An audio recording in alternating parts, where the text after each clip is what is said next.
These celebrities had the world in their hands. Fame, money, admiration, and a bright future. But their biggest obstacle wasn't the industry, it was themselves. And in this video, we're looking at some of the most brutal cases of self-destruction I've ever seen, starting with Conor McGregor. Conor McGregor is not even in the top 10 greatest UFC fighters of all time, but he is number 1 as far as overall impact on the sport of mixed martial arts. He was the first fighter in history to hold 2 UFC championships in 2 different divisions. The top 7 most watched UFC fights of all time are his last 7 fights, and he is the undefeated king of trash talk. Who do you think would give you the hardest fight out of anybody on stage? Right here, the hardest hitting 145 pound, the real hardest hitting 145er right here. This guy TKOs people. When I knock people out, they don't move. They're not. Who the is that guy? Who the is that? If Conor McGregor walked away from the fight game at his peak, we would remember him as the ultimate rags to riches success story. An Irishman who took over the world with nothing but his fists, his words, and his loyal partner by his side. But he destroyed that. His overinflated ego, money over everything attitude, and addiction to drugs and alcohol became a toxic recipe for disaster. This led to an endless cycle of shameful behavior, a string of humiliating losses, and multiple sexual assault allegations with one ending in a guilty verdict. Conor McGregor has truly lived up to his nickname, the Notorious, which means to be well known for something bad. Today we are going to deep dive into the rise, fall, and future of Conor McGregor, the man who seemingly lost the biggest fight of his life, the fight against himself. Becoming a world champion fighter was somewhat of a destiny for Conor McGregor, who grew up on the south side of Dublin, Ireland. Ireland has a rich history of fighters from the ancient Celts to modern-day boxing champions. However, the pursuit of being a world-class fighter requires relentless training and money. Teenage McGregor worked 9 to 5 as a plumbing apprentice, a job that he hated and took most of his time away from the gym training with John Kavanagh, until one day he decided to quit the job and pursue his dream full-time. And pursue this dream of becoming a world champion in mixed martial arts, and that's what I did. I drove home. When I got home, my mother and father said, "How come you're not still at work?" And I said, "I'm never going to go back to that site another day in my life."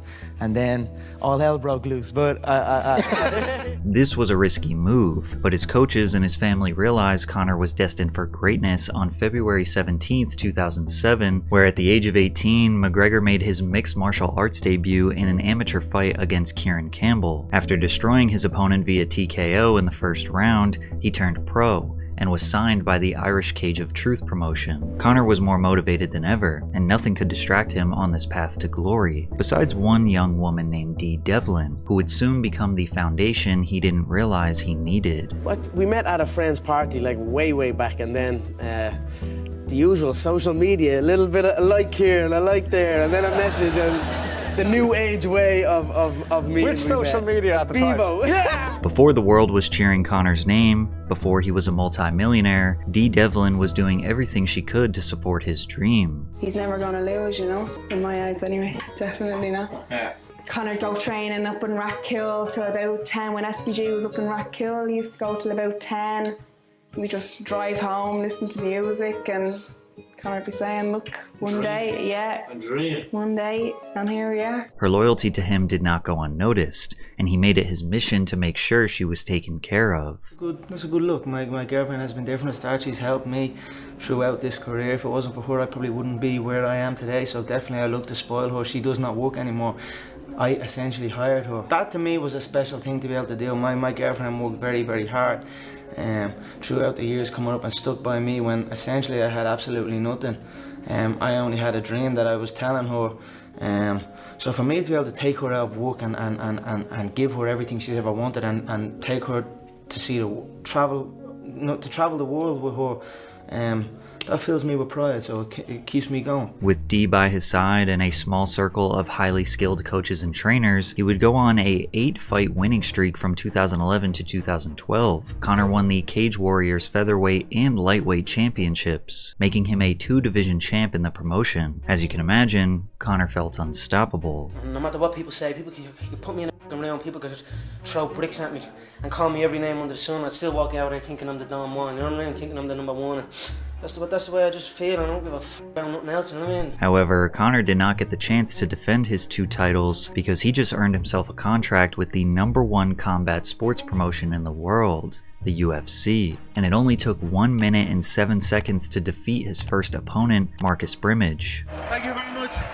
Dana, 60 G's, baby! The meteoric rise of McGregor had officially begun. Fight fans all around the world were shocked with their first impression of the young scrapper, but they loved it, specifically the Irish UFC fans. Ireland was more than just Conor's birthplace, it was his identity, and he vowed to honor the Fighting Irish legacy. And president of the UFC, Dana White, had dollar signs in his eyes. He could see Conor's potential star power. Kid is totally relaxed. He's a beast. I'm impressed.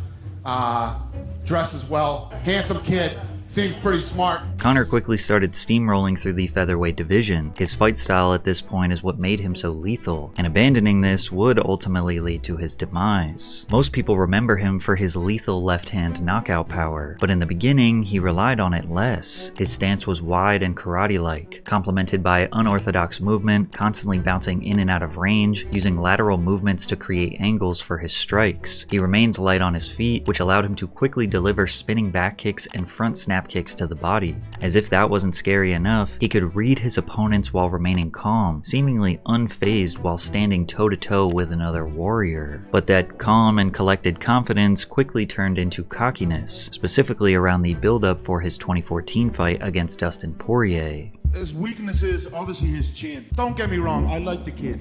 He's a quiet little hillbilly from the back ass of nowhere. You know, I've nothing against the guy, you know what I mean? I'm sure he grew up in a circus or a fair, or, you know, he's a nice little kid. Cletus, or, you know, his cousin's probably named Cletus or something. He's a nice kid. His chin is going to be cracked, and it's going to be cracked early. Every single one in my way is in trouble here. So this is just the next step. Dustin's little pea head is going to get removed. It's going to get put into my collection, and I'm going to get on my way to the goal. The thing that made Conor's trash talk so special was that he backed it up. He invented the Mystic Mac prediction, where he would describe the outcome before each match. He told the world that Chad Mendes was too small, and that he would have a few good scrambles, but then Conor would pick him apart, and ultimately become the interim featherweight champion. And he did just that. He also received $3,285,000 for his win over Mendes, solidifying a true rags to riches story. When you signed to fight me, it's a celebration. You ring back home, you ring your wife. Baby, we done it.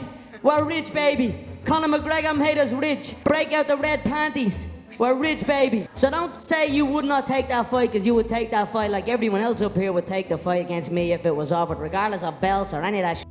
I'm the money fight in the male shit at all weight divisions, so f*** everybody else up here.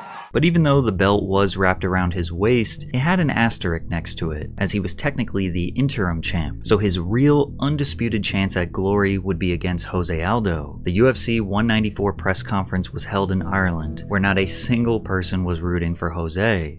When I got here, it was rainy, but I brought the sun with me. Yeah, I'm the king of Dublin. I'm the king of Dublin, yeah? Yeah, looking at him. Aldo was clearly fighting a different beast. He had never felt this kind of pressure. Conor got into Aldo's head so badly before the fight that he was able to perfectly predict how he would finish Jose. I think the right hand could be, if you look at I felt when we stared down, I felt his right hand was twitching a little bit, but it was a subtle tell for me. He is ready to unload that right hand, but I feel that could be a downfall for him if he lets that right hand go. I will not be there. Conor practiced his step-back left-hand counterpunch to Jose Aldo's right hand, and that's exactly what happened in the real fight. In just 13 seconds, Jose threw a right, McGregor stepped back and countered with his left, and knocked out Jose Aldo, officially making him the UFC featherweight champion. The craziest part about this win is that Jose Aldo was undefeated for nearly 7 years straight at this point, successfully defending his title 9 times, only to be made looking like an amateur against McGregor. Conor earned the respect of MMA fans. For those that thought he was all talk, his win against Aldo made it difficult for anyone to argue against him being a world-class fighter. The fact that he was actually lethal, combined with his electricity on the microphone, brought millions of new UFC fans in. His fight against Mendes and Aldo each secured over 1 million pay-per-view buys, earning the UFC about $60 million per fight. But even though he was praised as unstoppable by his fans, some top fighters saw him as a clown, undeserving of the hype. How do you feel about it? Yeah, Conor McGregor, you're taking everything I work for. I'm gonna fight you. You know what's the real fight? What's the real money fight is me. Many fans reminisce on Conor's beef with Nate Diaz as peak entertainment, both inside the octagon and out. Their trash talk moments were iconic due to Nate's reputation as a brute street fighter holding on to his last few brain cells, and Conor firing off razor-sharp, witty clapbacks. To talk about money, because we are the business network and the business of the UFC and all that. I'll take sort of over stuff. from here, Nate. You can bounce. Take a coffee break, Nate. And by coffee break, I mean bring me my coffee. No. They want you to give us a quick count to 10, both of you gentlemen, if you don't mind, just if you wouldn't mind counting to 10. Nate can only count to 5. 10. Nate was immune to Conor's mind games, mostly because he didn't understand them, and that showed in their battle at UFC 196, where the two put on an absolute brawl before Diaz shocked the world, submitting Conor with a rear naked choke and bringing his momentum to a screeching halt. UFC 196 was the most successful pay-per-view in promotional history at that point, securing 1.32 million buys, which meant that Conor had helped build the UFC to its highest level only to lose at the top of the mountain. But Conor was the UFC's golden boy, and the promotion seemed to make business decisions that were in his best interest. Within 2 days of losing, the rematch was set up, and 6 months later, McGregor would get a chance to re-establish himself as the unstoppable Irish beast. I'm the whole of Stockton. I'm ready for whatever he has to bring. Your whole team, you crackhead SS. You'll do nothing. You'll do nothing. Shut your fucking mouth. You'll do nothing. You'll do fucking nothing. Not one of you will do nothing. Get the fuck out of here.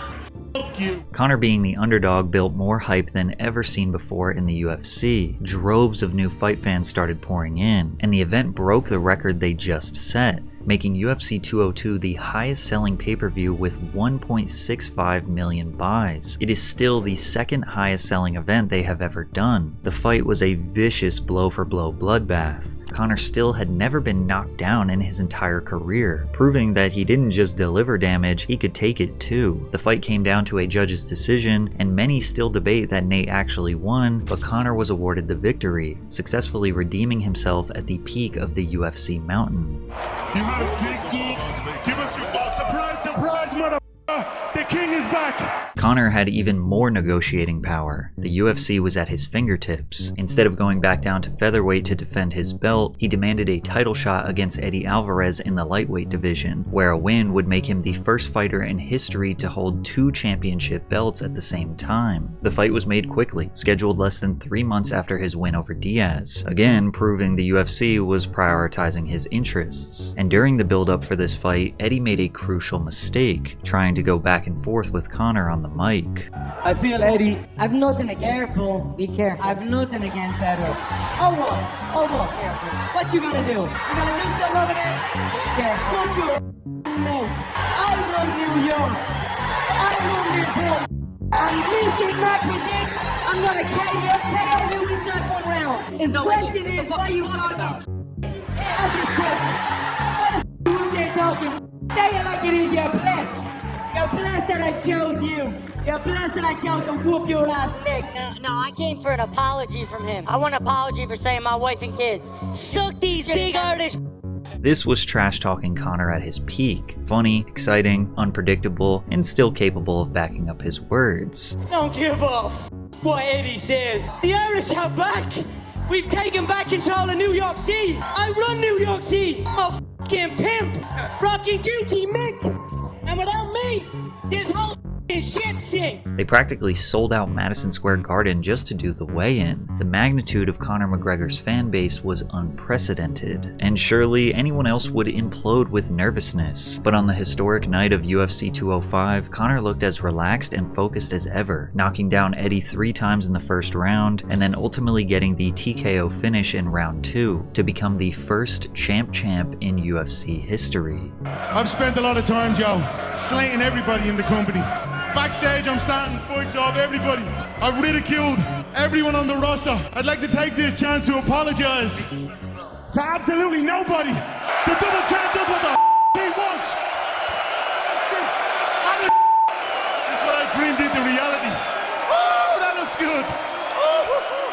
That looks good. This moment, raising the two belts, was without question the peak of Conor McGregor. Sure, he made enemies with his relentless trash talk, cocky demeanor, and favoritism within the UFC, but his impact on mixed martial arts positively affected everyone. More exposure, more fans pouring in, which led to more money and more business opportunities. Some loved him, some loved to hate him, but you had to respect him. But that respect was about to slowly diminish, leading to the demise of one of the most electrifying entertainers in sports history.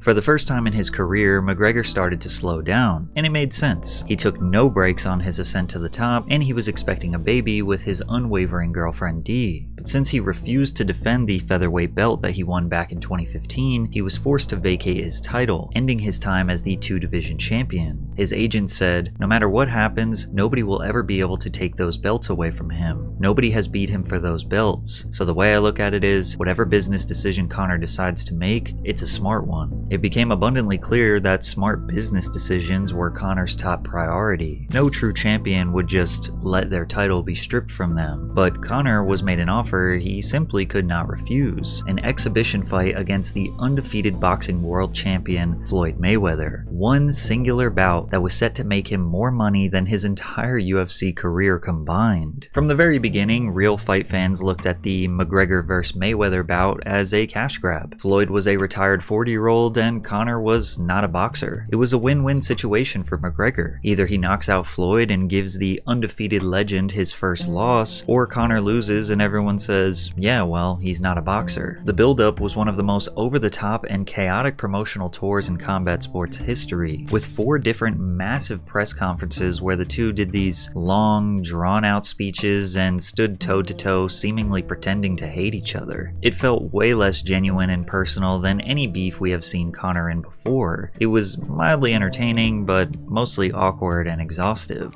50 strippers on his payroll this man has. What the f is he doing with that strip club? Carrying a school bag on stage. What are you doing with a school bag on stage? You can't even read. The f***ing fans can't fight for you. Shut your f***ing mouth. A 40-year-old man. What the f***? He was wearing high heels yesterday. Despite this being a money play, Conor did take his training seriously, and he did show some impressive boxing prowess against a legend. But realistically, he had no chance in lasting 12 rounds in a different sport, and he was defeated via TKO in the 10th round. Conor never looked happier to lose a fight. That's because he knew he just made history again, but this time, he was set for life. This was the second highest selling pay-per-view in history, with 4.3 million buys, generating over $600 million in revenue. The Nevada State Athletic Commission announced that Mayweather reportedly earned around $300 million in total from the fight, while McGregor earned around $100 million. And on top of that, Conor was announcing his next big business venture that would generate him even more money than the Floyd fight. Introducing Proper Number 12 Irish Apple, a delicious blend of my award-winning tasty Proper Number 12 Irish whiskey. After securing a lifelong fortune and reaching the pinnacle of MMA and boxing, many wondered what Conor would do next. Because if he returned to fight in the UFC, there was only one fight that made sense, and that man was Khabib Nurmagomedov, the undefeated lightweight contender who had a fight style that many felt was too much for Conor to handle. Khabib was the most dominant wrestler the UFC had ever seen. He mauls his opponents until they are exhausted, then goes in for the submission. Conor is a vicious striker whose weakness is in his ground game and cardio. The result predictions were simple. Either Khabib can't handle Conor's lethal strikes, or Conor can't escape Khabib's dominant wrestling. In the beginning of 2018, Conor was stripped of his other belt, the UFC lightweight title, due to inactivity. It had been 2 years since his last fight, and he was preventing guys like Khabib from getting a shot at the belt. Additionally, an unexpected personal rivalry formed between the two after Khabib pressed one of Conor's friends, Artem Lobov. Artem called Khabib a pussy for pulling out from fights a couple of times and said that a true champion fights no matter what, and that he would slap Khabib when he saw him. Khabib and his crew approached Artem, where Khabib slapped Artem multiple times and told him to keep his mouth shut. Conor retaliated on behalf of his friend in the most dangerous way possible, bringing 30 or 40 of his goons to attack a bus that Khabib was on as he was exiting the venue, and throwing a metal dolly through the window which injured a different UFC fighter. This bus was jam-packed with other fighters, press, UFC employees that were all caught in the middle of the chaos. Khabib was confused by Conor's antics. He had a very simple way of settling their differences. I'm gonna come, just send me a message. Of course, they know a lot of security here, media. It's gonna be big, you understand? They come with 30 people. Come here. Send me a message, like location. I'm gonna come. Whatever you want, doesn't matter. Ireland, New York, Brooklyn, or Moscow, doesn't matter. Tell me, where? A warrant was issued for McGregor's arrest, and he turned himself into the authorities later that day, with charges of assault and criminal mischief being pressed. It ended with a mere slap on the wrist, a $50,000 fine, and the right to travel freely after bail. Dana White described McGregor's actions as the most disgusting thing in UFC's history. Dana, he's going to jail. Most disgusting thing ever happened in the UFC. Also Dana, let's promo the shit out of this and book Conor Khabib ASAP with Conor's whiskey brand being the sponsor. Khabib was hungry for the fight against Conor. His management said, he doesn't like the guy, we don't like the guy, we don't like his team, and we don't like what he represents. Khabib was a different type of beast. He didn't care about the hype, he was not interested in talking or Conor's antics. He just wanted to fight. We have to make him humble. You know Conor's in New York right now, right? Like, what happens if the two of you see each other on the street? Fight. Fight in the street? Fight, of course. Not for money, just to fight? Of course, we're gonna fight. Who wins the street fight, you or Conor? No, I never always fight in the street. No matter where it is, you're gonna... How many times he tap? His tap machine. You know, if we're gonna meet somewhere, we're gonna fight 100%. Conor, on the other hand, was the most obnoxious we had ever seen him, which was likely due in part to the alcohol consumption. It's shooting the boss's birthday! I'm not underestimating. Here's a cargo for you, Diana. Proper swell. Happy birthday, Like, showing the boss. I don't drink. Why don't you drink? I don't drink. Why don't you drink? I never drink. You're mad backwards.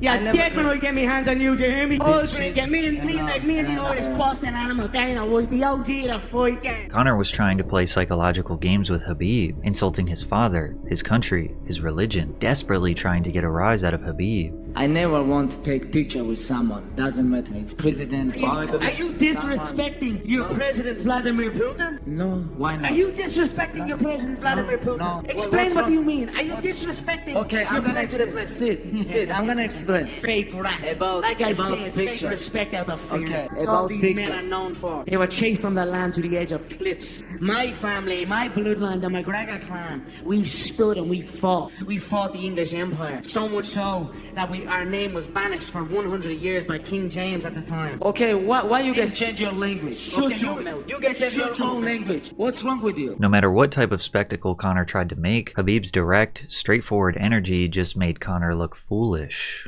For me, this is more than defend my title. You know, for me, it's personal. Honestly, for me, it's personal. Yet, despite Conor's antics, he was clearly the fan favorite, as thousands of boos rained from above anytime Khabib spoke. First of all, I want to say, Alhamdulillah, God give me everything. Alhamdulillah. I know you got this, you don't like this. Tomorrow night, I'm gonna smash your boy, guys.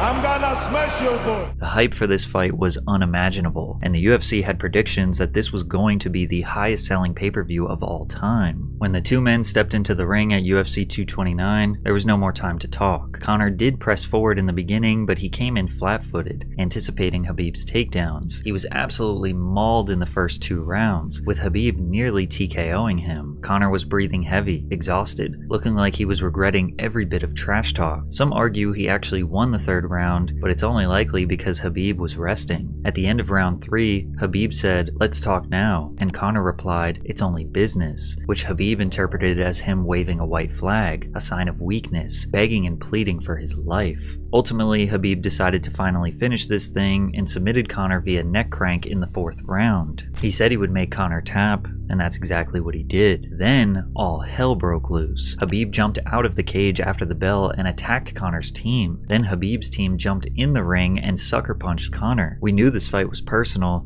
but we didn't know it would get this bad. Khabib was acting out of character, and his behavior was heavily demonized by the UFC, resulting in a $2 million fine. Then again, Conor constantly did the same things, if not worse, but it was used as promotion. As Conor arrived back to the locker room, he burst into tears. He didn't just lose, he got absolutely demolished, and he made a fool of himself along the way. Can you describe the emotions after a loss like that? You know, it stings real bad, but this is the fight business. I've been on the end of many defeats in my life, and I've rose back, so I'll not shy away from it. I will not make excuses for it. I will assess it and come back. I am going to make him humble. I am going to teach him respect. He stood by his words. Khabib, the true champ. This fight broke the UFC all-time pay-per-view record at 2.4 million buys, and it's hard to see anything topping those numbers anytime soon. If Conor won, he could have easily retired and be considered one of the greatest of all time, but he was only 30, and retiring at a loss could not be the end of his legacy, not the illustrious champ, larger-than-life hero image he crafted for himself. But how was he going to compete against other UFC lightweights? Khabib exposed his weaknesses. His cardio was substandard, making him unable to go hard into the 3rd, 4th, and 5th rounds. He was sleeping in silk pajamas and driving Maybachs. Other guys were hungry, begging for a shot. And on top of all of that, he was focused on developing proper 12, which took his free time away from the gym and into the bar. You can imagine all these destructive thoughts constantly racing through Conor's head while he tried to bury them with bottles of whiskey. Conor took to Twitter to announce he was retiring from MMA. Many were unsure if this was a negotiating tactic or a revelation from his devastating loss. But then, 24 hours later, it was revealed that McGregor came under investigation for sexual assault in Dublin. And although this didn't lead to an arrest, nor did many of his fans believe the allegations were true, this wouldn't be the last time he gets accused of this same deplorable behavior. McGregor was then caught on camera sucker punching an old man in a pub. The story behind the attack was never truly revealed, only assumptions were made by assessing the clip without audio, but there is no justification for a pro fighter to sucker punch anyone, let alone an old man. Conor also smacked a man's phone for filming him, then stomping on it until it crumbled to pieces. McGregor was arrested on charges of felony strong-armed robbery and criminal mischief. MMA fighters have spent decades trying to prove to the world that their sport is one of honor, class, and grace, and that all fighters are not simply street thugs. It's understandable to put on a character and act like a thug to sell a fight. It's another to actually be one in the streets towards people who are not a real threat. As if it couldn't get any worse, McGregor faced his second sexual assault allegation relating to a complaint that a woman in her 20s was sexually assaulted in a vehicle parked outside a Dublin pub. Conor's team tried to express that it was nothing more than rumors, but these strings of controversies were starting to seriously impact his reputation. Seemingly in an effort to gain some positive press, he came out of retirement to fight Donald Cerrone. Donald was a journeyman, currently on a 2-fight loss streak at nearly 40 years old. Many saw it as an easy win for Conor to gain back the spotlight, and in the press conferences he sported a demeanor that we hadn't seen in a long time. You know, he's become a family man. Obviously you've seen him compete so many times. It's hard not to respect Donald right now at this stage, and he has my respect. And although there will be blood spilled on January 18th, it will not be bad blood. UFC 246 was another electrifying Conor McGregor fight, finishing Cerrone by TKO in just 40 seconds. Conor fans thought he was back, as the Irish Beast came out in the post-fight interview taunting anyone who dared to fight him, only for him to once again announce his retirement on Twitter. Oddly enough, if he did retire here, it could have been seen as a graceful exit, a nice comeback victory where he showed class throughout the whole process, but something would draw him back to the octagon. Conor also finally announced his engagement with his longtime partner Dee Devlin. She stood by his side through all the highs and lows, from rags to riches, and now they finally felt it was time to tie the knot. And just like the last time he made some surprising life updates, shortly after came accusations. Conor was arrested on suspicion of indecent exposure and attempted sexual assault in France. AFP Sports stated, McGregor was the subject of a hearing by the police, where he vigorously denies any accusations of misconduct. He has been interviewed and released. After an investigation conducted by French authorities, TMZ obtained a document from French prosecutors declaring that they didn't find enough evidence to move forward with a case against McGregor. Whether it be genuine false allegations or his own reckless behavior, he could not escape the negative publicity, and it almost started to look like the UFC acted as therapy or a PR campaign to restore his reputation. McGregor decided to once again enter the cage, this time against Dustin Poirier, and again he came in with a humble, respectful attitude. After that loss,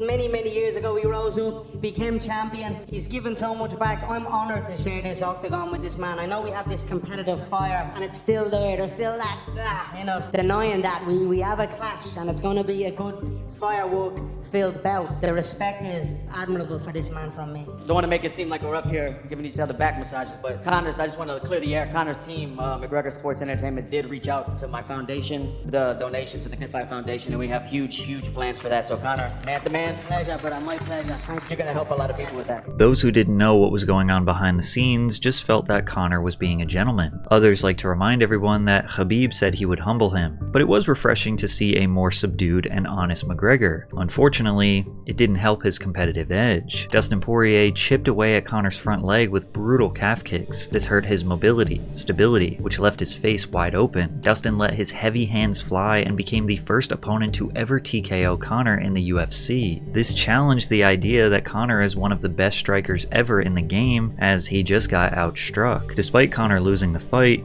he definitely didn't lose his ability to draw pay-per-views. The Cerrone fight and the Poirier fight still land in UFC's top 5 highest earning fights of all time, so they were still willing to do whatever was in Conor's best interest, and he wanted that rematch with Dustin Poirier, except this time, he was back to his old ways. Boxing that opens up cat. You're getting walked like a dog in that octagon on Saturday night. Your wife is your husband. Joe Lee's wife. Joe Lee's wife. You little activity. You used to be a lot better than that, man. A great focus on the opponent on the scales. What? Throwing kicks this time. Yeah, shut your mouth, you little fool. I'm gonna dance on your head. It's coming for him on Saturday night, and he knows it, and I know, and I'm gonna love doing it. We knew humble Conor couldn't last long. The trash talk was entertaining, but he pushed things a little too far, bringing Poirier's wife into the banter. Fight fans were more than willing to put up with Conor's cocky attitude, but disrespecting people's families was just unnecessary, especially after what happened with Khabib. Plus, he was just being respectful to Dustin a few months ago. What changed? It came across as desperate, and it's these antics that drove away the respect that fight fans once had for Conor, with many of them actually rooting for Dustin to get the W. The rematch against Poirier started off amazing. In the first round, we got to see a mix of boxing, takedowns, wrestling, jiu-jitsu, submission attempts, ground and pound. This was shaking out to be one for the history books, and then Conor's leg just snapped in half. Dustin Poirier won the fight due to doctor's stoppage, and instead of exiting the fight humble, just like his first loss, Conor went on a pathetic, blabbering rant in his post-fight interview with Joe Rogan. You will show you do it to close the distance. This is not over. If we have to take this outside with him, it's all outside. We don't give up. He said that he believes that one of the kicks that he checked is what broke your leg. There was no check. There was not one of them I checked. Your wife is in me DMs, hey baby. Hit me back when we'll check you later on. We'll be at the party, the win night too, baby. Conor, your wife is in me DMs. Hey baby. Conor's wife. What the F? Disrespecting his own fiance while trashing another man's wife, then being carried out in a stretcher. A few years before, nobody would have predicted that this would be Conor McGregor's final moments in the octagon. Moreover, the message from Poirier's wife was revealed to be nothing more than a message request. She could have been thanking him for previously donating to their charity. All professional fighters have to face the ego-shattering decision to put down the gloves one day. It's clear Conor had multiple opportunities to call it quits, and even he wanted to, but he didn't. Now, Conor is a true warrior. Like many UFC fighters, they typically don't run from challenges, but he seems to exist in this destructive limbo where he wants to protect and strengthen his legacy as a fighter, but he also has nothing to prove because he is undoubtedly a legend in his own way. The more he steps in the cage, the more it becomes clear that he is declining from his peak, and he is only increasing his chances to get beat up. That is, unless he had some sort of magical substance that could make him bigger and stronger. After some time outside the octagon, fans began to notice Conor's size change, looking drastically different than his former self at different weight classes. Allegations of steroid use began to arise. And you see the circling of acne. Like the guy has some acne that may have not been there before, and this bald spot coming in pretty f***ing hot, bro. These are all, telltale androgenic side effects that have, I guess not been apparent on him in the past. Joe Rogan even suspected he was on gear by saying, looks like his piss would melt that USADA cup. USADA is the organization responsible for overseeing the UFC's anti-doping program, conducting drug testing, and enforcing policies to ensure a fair and clean competition. According to the UFC's anti-doping website, Conor McGregor was not tested during the year of 2022, and Conor basically admitted to using substances in a tweet where he wrote, "Everything was fully disclosed before I began. The state of allowance for athletes to recover from injuries as horrific as the one I overcame must be assessed." Conor was using steroids, but many fans didn't care because he was doing it for injury recovery and he was not fighting competitively. However, it was the other substances he used that seemed to take control over his life. Just take a look at this clip where he cannot finish a sentence, practically speaking gibberish, licking his lips constantly, and has to remove the drink because he admits he can't control himself. Oh, I didn't have creative control of it, so I wasn't. Really? No, I don't. I'm the creator. I'm the creator, right? So I wasn't necessarily happy with it. I know the story, you know, the way I wouldn't change it, but I would add my magic. And the fact that my adding of the magic wasn't, you know, kind of torn away on when it was not supposed to be, I felt a bit led into it, to be honest. But I'm happy how it went, you know, it is what it is. And onwards we go, it's another one. I have 4 of them now. 4 of them, you know, I felt we had an hour series, it was on RTE, it's the national broadcast series. Then with the 6-part series, and then with the movie, red carpets, cinemas, Netflix. Come here, swap this out, watch, swap this. You know, I'm not that strong, lads. I'm a strong lad, but I'm going to train later on, so I want to hold it. And I'm going to drink 10 of them tomorrow. Anyone give me a thumbs up? Yeah, okay, Paul. Give me a fresh one, man. Just in case. He's either had too many beers or too many nose beers, or both. Now, Conor has always been full of energy and excitement, so many of his defenders just believe he is a high testosterone alpha male full of life, whereas others analyze his frequent jaw movements, inability to sit still, twitching, scratching and touching his nose, all as signs of cocaine usage. And considering his brother-in-law is convicted drug dealer and money launderer Graham the Wig Wella, the largest cocaine trafficker in Ireland, makes for a solid argument that Conor has the best plug for that booger sugar. Conor's love for the party life has gotten him in many questionable situations before. In the beginning of 2023, he faced his 3rd accusation of assault from a woman in Ibiza. According to the report, the woman said she knew McGregor because they were from the same neighborhood in Dublin and had been invited to his birthday party in Ibiza on July 16th. However, when the party moved from a club to McGregor's yacht, the woman alleged that the situation took a violent turn. The woman claimed McGregor began to verbally insult her appearance before he kicked her in the midsection and punched her. The woman told police that she then jumped from the yacht in an attempt to flee McGregor. She was picked up by a Red Cross boat and then taken back to shore. It was as if he was possessed. I knew that I had to get off the boat because I thought he was going to kill me. The situation sounded like something straight out of a horror movie, and it was followed up by his 4th assault allegation. On June 9th, 2023, Conor McGregor attended the Miami Heat basketball game when he was asked to do a boxing skit with the mascot, but Conor proceeded to absolutely level the man with a vicious left hand, nearly knocking him unconscious before he stood over top and delivered another devastating blow. The man in the suit was knocked out and taken to the hospital.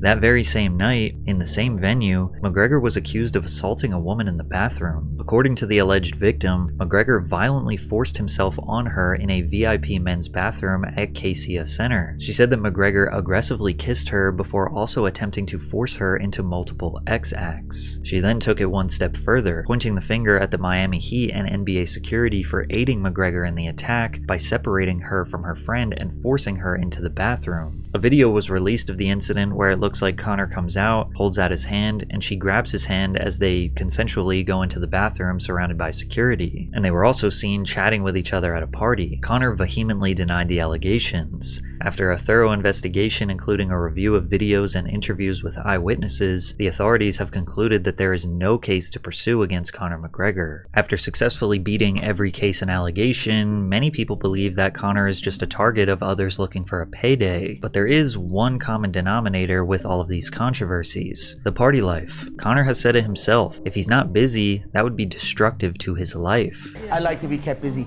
It keeps me in check. It keeps me in line. If I was not busy with everything at my disposal, that could potentially be dangerous, you know? That could be catastrophic. Without fighting in the octagon, Conor keeps himself busy through his business ventures in Proper 12, Forged Irish Stout, McGregor Fast, the Mac Life Media Company, Title Sports Therapy, the list goes on. Unfortunately, his ventures rely on him to just sort of be the face of the company, be social, and be the champ, not necessarily worry about the day-to-day operations, which clearly leads him to late-night celebrations constantly. Conor has 4 children and a fiance. I don't think anyone is expecting him to be a stay-at-home dad, and I don't think anyone is blaming him for wanting to enjoy the fruits of his labor. He earned it, but it seriously seems to be taking a toll on him, which was evident during the promotion of his movie Roadhouse alongside Jake Gyllenhaal. Jake's a consummate professional, 75 movies made.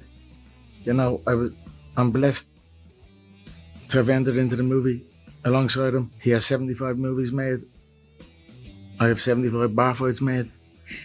And that's it. Conor is literally involuntary spasming here from drugs / after come down. I've had this. He definitely just did a huge sesh of hard drugs. Another video of him went viral for his tweaking and twitching. What can you tell us about your acting debut? Obviously, it's your first experience. Hard work, but you know, we got it done. It's in the bank for life. You know, you put something in the bank, maybe it's not going to be there for life. You might spend it. This baby is in there for life, and I'm ecstatic about that. And it seems like every other day we are seeing a new Conor video where he displays excessive energy, agitation, and having a short attention span. Yeah! Floyd, you little you're right, you're doing bad conversations, trying to get a boxing match at 155. I grab him by the scruff of the chest and slap that little nose off him, yeah? Little ding-dong of a thing he is, yeah? Joe Rogan explained what might be Conor's mindset perfectly. So you've got consistent trauma to your dome over and over and over again. And then you get a little bit of coke, and you're feeling good again. I bet, you know, you get addicted to it. And the guy obviously likes extreme things, right? Which is why he's such a great fighter. They're wild people. That's why John Jones likes too. They're wild people. Fighters are borderline insane. They crave the energetic, adrenaline-filled lifestyle of nearly dying inside of a cage. It's been well over 3 years since Conor last fought, and although he was kind of a maniac when he was preparing for his matches, he was a lot more composed than he is now. It seems like he is getting his fix that he used to get from fighting from his indulgent lifestyle, and it may have permanently destroyed his fighting career. His 2024 bout against Michael Chandler was delayed for a year before being officially announced with a card and a date, and then cancelled due to Conor breaking his toe. This has led to theories that the UFC is locking him up in his contract, which requires him to fight 2 more matches, and refusing to let him complete them. But why? We already know he is a guaranteed big money draw, so it can't be that. The only logical explanation is that he has drifted too far down the slopes, that he is unfit or unwilling to stay disciplined and sober throughout an entire 6 to 8 month fight camp. Perhaps he wants to just go on and fight Logan Paul like he announced on Twitter, or fight Manny Pacquiao, or do some other worthless exhibition that will bring in hundreds of millions of dollars and barely forces him to focus on a real training camp. Now, it would be a terrible business move for the UFC to just go and let him make money for someone else, which leaves him at a standstill, bend to the knee of Dana White, or never fight again and fill the adrenaline void with this destructive lifestyle. And as if all of this couldn't have gotten any worse, Conor McGregor was found guilty in civil court of sexual assault in the form of R-word. According to the official record, the alleged assailants were Conor McGregor and his friend, James Lawrence. The alleged victim was Nikita Hand. The alleged assault took place in December of 2018 after Conor's loss to Khabib. In 2019, Nikita Hand tried to pursue a criminal case against the two men, but prosecutors did not bring criminal charges against Conor McGregor. The reason was outlined to the jury during the case, claiming that a very high standard of proof would be needed, and things such as reliability and consistency of witnesses, the fact that Miss Hand had no recollection of having sex, the amount of alcohol and drugs she consumed, and her demeanor in the CCTV footage were all factors that led to their decision. Now, criminal cases are kept private, therefore victims remain anonymous, and details of the investigation were not revealed. That changed when Miss Hand decided to pursue Conor in civil court. The purpose of a civil claim is most often to seek monetary compensation for damages done. The trial was very public, with members of the press in each courtroom session, reporting the details to the people of Ireland. This trial was also during their election, to which Conor announced that he intended on running for office in Ireland, but people were way more invested in Conor's trial than the election, and it was a true he said she said debate. Miss Hand and McGregor were a part of the same friend group, exchanging messages back and forth on Instagram prior to planning a meetup. McGregor was driven to her hair salon where she worked, where he picked her and Miss Keeley up after 10 a.m. McGregor also admitted during the case that he had cocaine in his car. Bottles of alcohol were ordered to the room shortly after midday, and McGregor's bank card was also used to buy condoms. They both admitted to taking cocaine that night. From there, Miss Hand accused Mr. McGregor of pinning her to a bed and R-wording her. She says the MMA star choked her 3 times before the assault. McGregor claimed they had athletics that was consensual. Since their stories were polar opposite, it seems like the guilty verdict was made on the basis of forensic evidence. The jury has been provided with evidence that Miss Hand was brought by ambulance to the sexual assault treatment unit of Rotunda Hospital around 9:30 a.m. the following day in a terrified state and with extensive bruising all over her body. A general practitioner testified that internal bruising on her neck was consistent with Miss Hand's account. There has also been evidence that a tampon was wedged so far inside Miss Hand that it had to be removed with a forceps at the hospital. Conor's defense brought Dr. Farnan as a witness, claiming that bruises would take 24 to 48 hours to come up, and that they also can appear in a slightly different position to the trauma, can change in size and shape, and can change in color. The doctor also claimed that women having sex with a tampon in is a very common event, or many women forget that they are wearing one. The jury consisted of 8 women and 4 men, who listened to a multi-day long testimony of Nikita recounting her horrific experience and Conor defending himself, ultimately finding him guilty of sexual assault and the civil court awarding her damages of nearly 250,000 euros. I want to show Freya and every other girl and boy that you can stand up for yourself if something happens to you, no matter who the person is, and justice will be served. After the trial, Conor tweeted, "Nikita Hand, vicious liar, appeal," and then went on to announce plans to appeal the outcome. Without accepting the guilty verdict, McGregor did concede to his infidelity, stating, "I should have never stepped out on the woman I love most in the world. That's all on me. I can't go back and I will move forward. I am beyond grateful to my family, friends, and supporters all over the world who have stayed by my side." 1 month before he tweeted this, a video went viral of him grabbing a woman's hair to dance with her while his fiancée was standing directly next to him, using this as proof that he has gotten so used to the party life and cheating on the mother of his 4 children. And if you thought this was the final straw for Dee, you'd be mistaken. She is still standing by Conor's side. She did not agree with his guilty verdict and wrote in an Instagram story, "Imagine a woman with her own boyfriend and child texting provocative photos of herself to another woman's man with a family and child on the way. I look forward to the day the world will see the footage of you on that night and the carry on of you. Not a bother on you having the time of your life. This is the real evidence. My sons will be warned women like you exist in the world." At one point, people felt bad for Dee, sticking by Conor's side while he ruthlessly cheats on her. Now many see her as an enabler and a victim blamer, sticking around for Conor's money since they are not married and she would not be entitled to half if they separated, as de facto partners are not entitled to much like they are in the USA. If history repeats itself, I'd imagine Conor is dying to get back in the UFC and take the spotlight away from his assault case. Those who hate him make it known that they'd prefer he fade into oblivion. Those who love him question if he should return to fighting in fear that he will only further stain his crippled reputation. But even if he never fought again, we all agree that there is no way he will step away from the spotlight. So what will he do after he puts down the gloves? He has been taking the role as the promoter for Bare Knuckle Fighting Championship, as he is an investor in the company. This seems like a natural fit for Conor. Taking on a Dana White-esque position would allow us to still get hilarious sound bites and bring some of that chaotic energy to the pre- and post-fight press conferences. But if Conor remains in the entertainment industry, there will be temptation all over. Late nights that lead to drugs, alcohol, and women. Is he capable of suppressing and overcoming his temptation? If not, or worse, if he actually is this monster some people believe him to be, then expect more allegations, more crimes, and eventually doing something that cannot be undone with money. Unfortunately, Conor McGregor wouldn't be the only fighter to self-destruct. Ryan Garcia did the exact same thing. Just 45 days before his fight against Devin Haney, the entire internet believed Ryan Garcia was in need of a psychiatric evaluation, possibly an admission to rehab, or at least restricted access to social media because his erratic behavior was sending him into an all-out downward spiral. He was under no circumstances capable of fighting the undefeated 31-0 champion, and then he absolutely demolished his opponent, becoming victorious in a fight that he was destined to lose. He even bet $2 million on himself to win, a wager that earned him $12 million.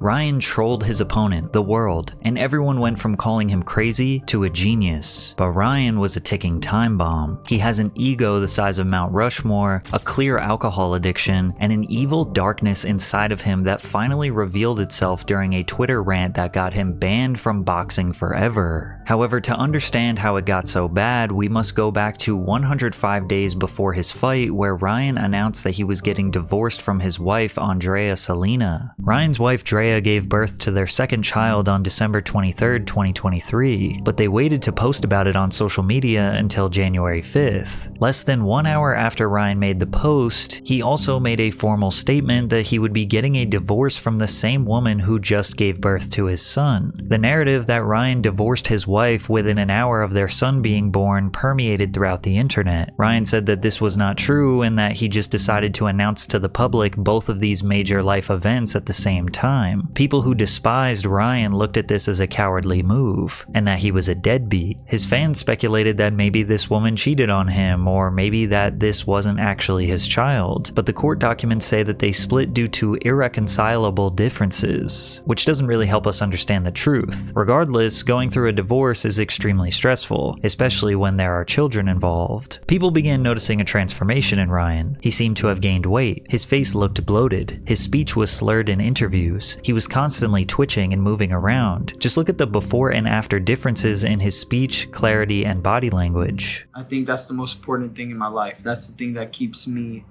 as productive and efficient as I could possibly be, and calm. Because when I'm not fighting, I don't know where to put all this energy. I have so much energy, I have so much thoughts and so much, passion for everything I do. If I don't have a fight, I'm like, what do I do? I mean, it was really the people influencing me, damn, that hurt. I didn't really care. If I'm going deep down in my heart, I don't really care. Bro, don't show up. I don't care. In an interview with Ariel Helwani, fans suspected he may have been on substances. You feel confident that you can hang, he's not typically a ground fighter, but obviously perfect. Wow. Do you have beef with him? No, I mean, he'd been calling me out for a while. Okay. He called me out first. Ariel trying to have a discussion with a high teenager. Coke, weed, and ego is a hell of a combo for this kid. And at first, this definitely seemed like a stretch. These were probably just some of his haters trying to spread rumors. But less than a week later, his cryptic social media posts raised real concerns. On March 3rd, 2024, a video posted to Ryan's Twitter seemingly reported his death. The caption read, "March 3rd, Sunday, 2024, we slit RG throat and threw him in a basket. Nobody will find him. Video is exactly 666 in time. We told you we were coming." The violent message is followed by a series of randomly pressed letters that closes with the sentence, "Satan is sitting at the top now, 666. The same video was posted on Instagram with the caption, "This is why you don't mess with us at the top," with even more gibberish. Also note that the satanic demon Baphomet is mentioned in the caption. While some people immediately thought he was just trolling to sell the fight, his ex-wife posted a message stating that she was concerned for him. "He may seem fine, but he is not. I know in my heart he is being heavily oppressed. This is not a troll. I'm genuinely concerned, and so is all his family members. We are not a part of any of this, and we want him to get better, but this is real. Pray for him." Ryan tried to clear the air the next day with this video, but it left people even more confused. I personally wanted just to send out a video to the people that love me and my fans and family that's concerned that I'm okay. I'm not dead. I believe in Jesus. All those are lies. And, they try to put me in jail. They're blocking my cards. I can't access my money. Nobody's hitting me back. I don't know what's going on, but just know I'm okay. Who are they? Who tried to put him in jail? Who is controlling his money? 2 days later, Ryan Garcia took to Twitter to claim that he was kidnapped by the higher-up elites and forced to watch the most horrific crime known to man. Hey, bro. All right, talk to us. Bro, I don't give a bro. They held me down and they made me watch little kids get raped. I don't give a anymore. I'm not joking, bro. I have proof. Who? You know the higher elites, bro. You already know who they are, bro. You have proof of this on your phone? Yes, of course I do. The you talking about? Of course. If Alex could get a video from the Bohemian Grove, of course I could. Ryan sounds distraught. He's slurring his words. His fans are even more concerned than ever. He doubled down in a series of alarming tweets. I won't read all of them, but some of the more cryptic ones read, "Before I go, I want to release everything. Does no one care about the children? Shame on y'all for staying quiet. you know who you are. He also mentioned Bohemian Grove a few different times. The Bohemian Grove is a 2,700-acre private campground in Monte Rio, California. It is home to an extremely exclusive gentleman's club that hosts a 2-week retreat every July where some of the most powerful men in the world attend. During the first weekend of the summer encampment, robed figures sacrifice an effigy as part of a ritual meant to banish all worries from the gathered members. Yes, they make a sacrifice every year during the retreat, but they ascertain that it is not a real living being. The Grove has been the center of many conspiracies for decades, claiming that human lives are sacrificed here, children are trafficked here, and the powerful elites have dark secrets that are hidden here. We do know that the Manhattan Project planning meeting took place here in September 1942, which led to the creation and the ultimate firing of the atomic bomb. However, you can also find hundreds of posts from people who worked at Bohemian Grove that say it's nothing more than a summer camp for rich boomers who just get drunk for 2 weeks straight. They do admit that a weird energy permeates throughout the camp, and the members have a strange love for urinating on the trees, but nobody claims to have seen anything worth sharing with Alex Jones. Either way, it's rare to see a celebrity as famous as Ryan speak about such conspiracies, and we have seen other celebs speak out about similar powerful figures in the industry only to be blacklisted from the industry or labeled as crazy. But the follow-up post that Ryan made after his Twitter rant did not ease conspiracy theorists' minds. Now, over these past couple days, you guys have seen some pretty intense things. I understand what they are and I understand what they look like. But I'm coming back to announce I'm not going to speak on any other topic other than boxing, sports, and my fight. That's the only thing I'm going to be talking about. Ryan is seemingly sedated and reading off a script in a very robotic manner. More theories took place in the comments about him being silenced by the elites, or that this isn't actually him and he was replaced by a clone, or this is some sort of humiliation ritual. His opponent, Devin Haney, says otherwise. He tweeted, "This is all an act, y'all. The fight is happening on April 20th. He's just playing crazy to sell it," which is weird because there are people out there who are actually crazy, but he's just acting for attention. There is no doubt that Ryan's antics developed mass interest in this fight. It's not like Ryan and Devin had this long-standing real-life beef, which is usually the main reason why any fight gets a ton of hype, because when you watch their face-offs and trash talk moments, they seem more like two people just having a mild disagreement. I don't know how you won that. Bro, it's 3. I beat the out Yo, you. What do you did mean? not, bro. I gave you an 8 count. You did not give me an 8 count. You don't remember that fight in Reno? No, you beat me though. I'll give you that. So how did I get a point taken away and I won? Because you won. You beat me all 3 rounds. Duh. You can still win. Think about it. No, but I got a point taken away. It seemed like every day Ryan was an entirely different person, and even though the conspiracy theories and obscure tweets slowed down, his mental health and potential substance use was still in question. I've been feeling a lot of hurt because I tried myself. I tried my hardest to share all the love that he gave me, and I tried to help out the kids, and I tried my best, and everybody tried to break me down. Rich, poor, sad, happy, mad, I'm the same motherfucker. I'm the same dude that shows you I got big balls. All you have in this life is your balls and your word, and I hang that shit on everybody straight up. At the end of the day, I'm like Scarface. Say hello to my big friend. No little friend, this is a big friend. When I was on the Katy Trail, literally, I was on the, I'm drunk? Say less. I was on the Katy Trail, and I told a woman, do you support pedophiles? She looked me in the eyes and says, absolutely, with a thumbs up. That is crazy. And yes, I'm running for president. I'm not even kidding. This one, hey, I'm gonna take a toast to all the haters.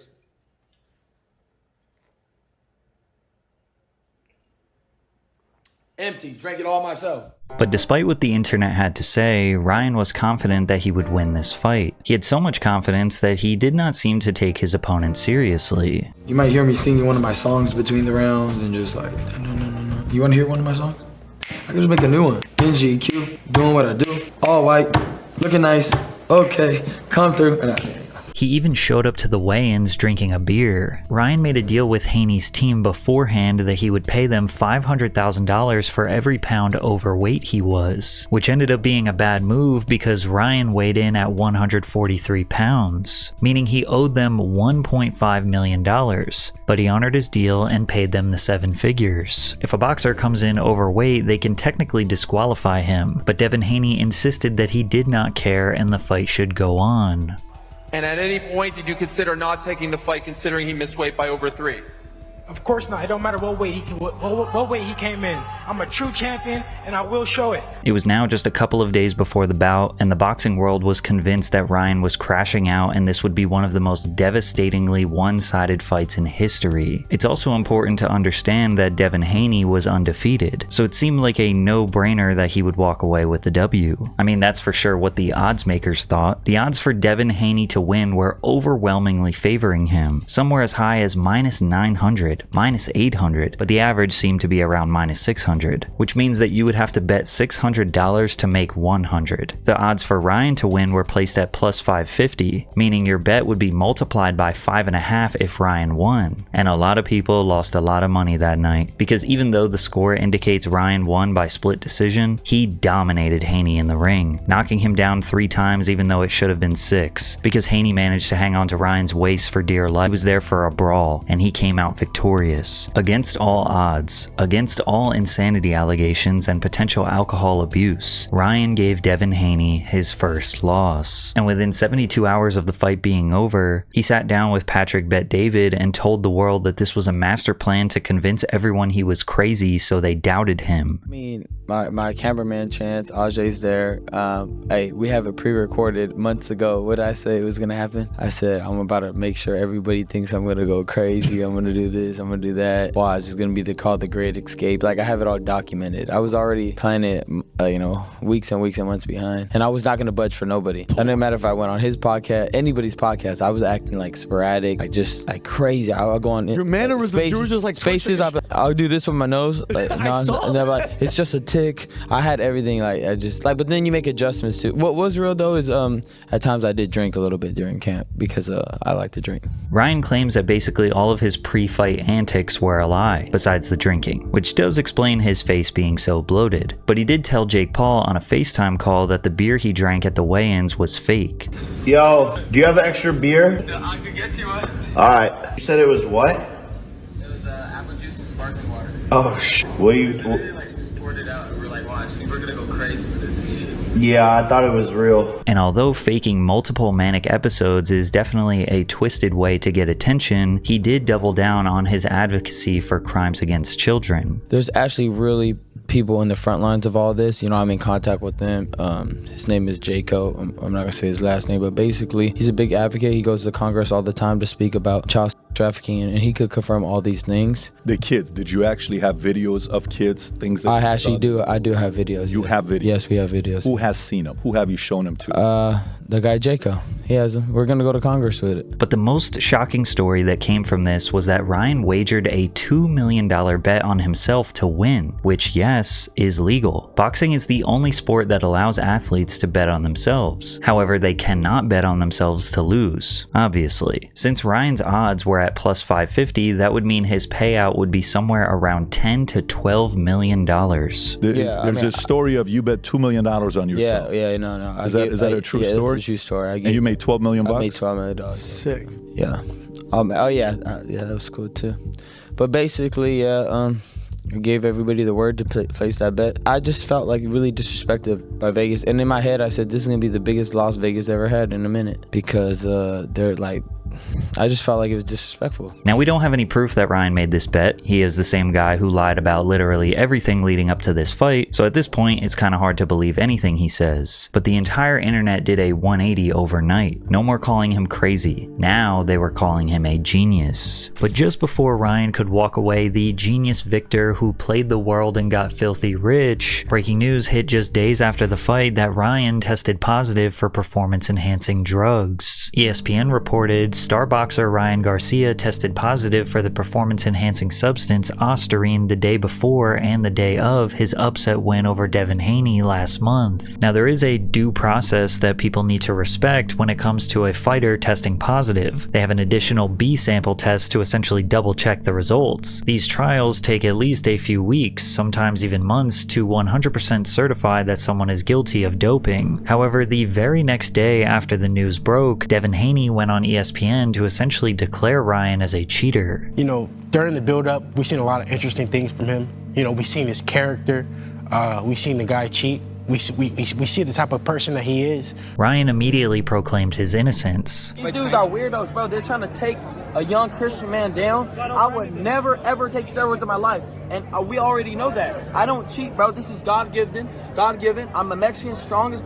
What? And when you see what was actually found in his system, you will realize there's an extremely low chance that Ryan was intentionally using these PEDs to gain an advantage. Ostarine is a research chemical, not an FDA-approved drug. It is supposed to enhance lean muscle growth and strength. Victor Conte, who is an extremely controversial sports nutrition expert banned from every sport besides boxing, tweeted, "Fake news is being spewed about the New York State Athletic Commission's chart of allowable limits for PEDs. Ostarine has a 0.1 nanograms per milliliter allowable limit, and Ryan Garcia had 6 nanograms per milliliter reported for 419, which is 60 times over the limit. Although 60 times over sounds like an insane stat, we are talking about micrograms, minuscule amounts of the drug. According to Ostarine's clinical trials, 3 milligrams is where the test shows to actually have an impact on performance. In general, what we see when we dig into the literature is that Ostarine at a dose of about 3 milligrams is kind of where you start to get into the territory of increases in power, something that could be chalked up to useful in sport. Anything below that, you're not really getting, especially as a male, highly unlikely to be getting anything worth taking it to begin with. If you're an athlete with even a room temperature IQ coach on your side would hopefully tell you this is not the compound you want to be using. Like, there is no sane, not completely idiotic person who would ever suggest using Ostarine as a PED in boxing. Not only did Ryan have a minuscule amount in his system, but when you consider that he tested positive the day before and the day of the fight, that would not be enough time for the drug to actually improve his performance. He would have had to have been taking much larger doses weeks in advance. This puts into question that Ryan may have taken the drug by accident, which could be possible. Perhaps he took a supplement that he thought was 100% legal, but it wasn't. He brought up numerous times that he took ashwagandha, which is an evergreen shrub that contains chemicals that might help calm the brain and reduce stress, which he thought might have something to do with the positive test. However, his main reason as to why he is being falsely accused actually makes a lot of sense. Victor Conte is connected to Snack. Snack is who sponsors Devin Haney. He was known to be a chemist and a biohacker that helped a bunch of base players cheat. He got banned from baseball. Stick with me here for a second because I gotta give a little background. Victor Conte is the founder of the Balco Lab, a business that supplied anabolic steroids to professional athletes and Olympians in the 80s and 90s. Conte developed, with the help of a chemist, his own steroid that was undetectable in athlete testing. After 14 years of doping the biggest athletes in the world, including Barry Bonds, Marion Jones, Jason Giambi, Shane Mosley, just to name a few, Conte was tried and found guilty in 2003 for conspiring to distribute performance-enhancing drugs to more than 30 baseball, football, and track and field stars. After serving just 4 months in prison, he proclaims his innocence to this day. So from 84 all the way until 2000, everything that Balco and Snack did was completely legal, completely clean, no athletes were ever given any sort of performance-enhancing drug. Victor rode the paper-thin line of what is illegal and what is simply a deep understanding and manipulation of the rules his whole career. I know that the anti-doping rules that are in place are so easy for the athletes to beat, it's like taking candy from a baby. Did I feel that I was doing something different than other athletes and coaches and trainers had done throughout the entire history of the Olympic sport? The answer is no. I mean, the whole history of the Olympic Games is just full of corruption, cover-up, performance-enhancing drug use. It's not what the world thinks it is. It's a fraud.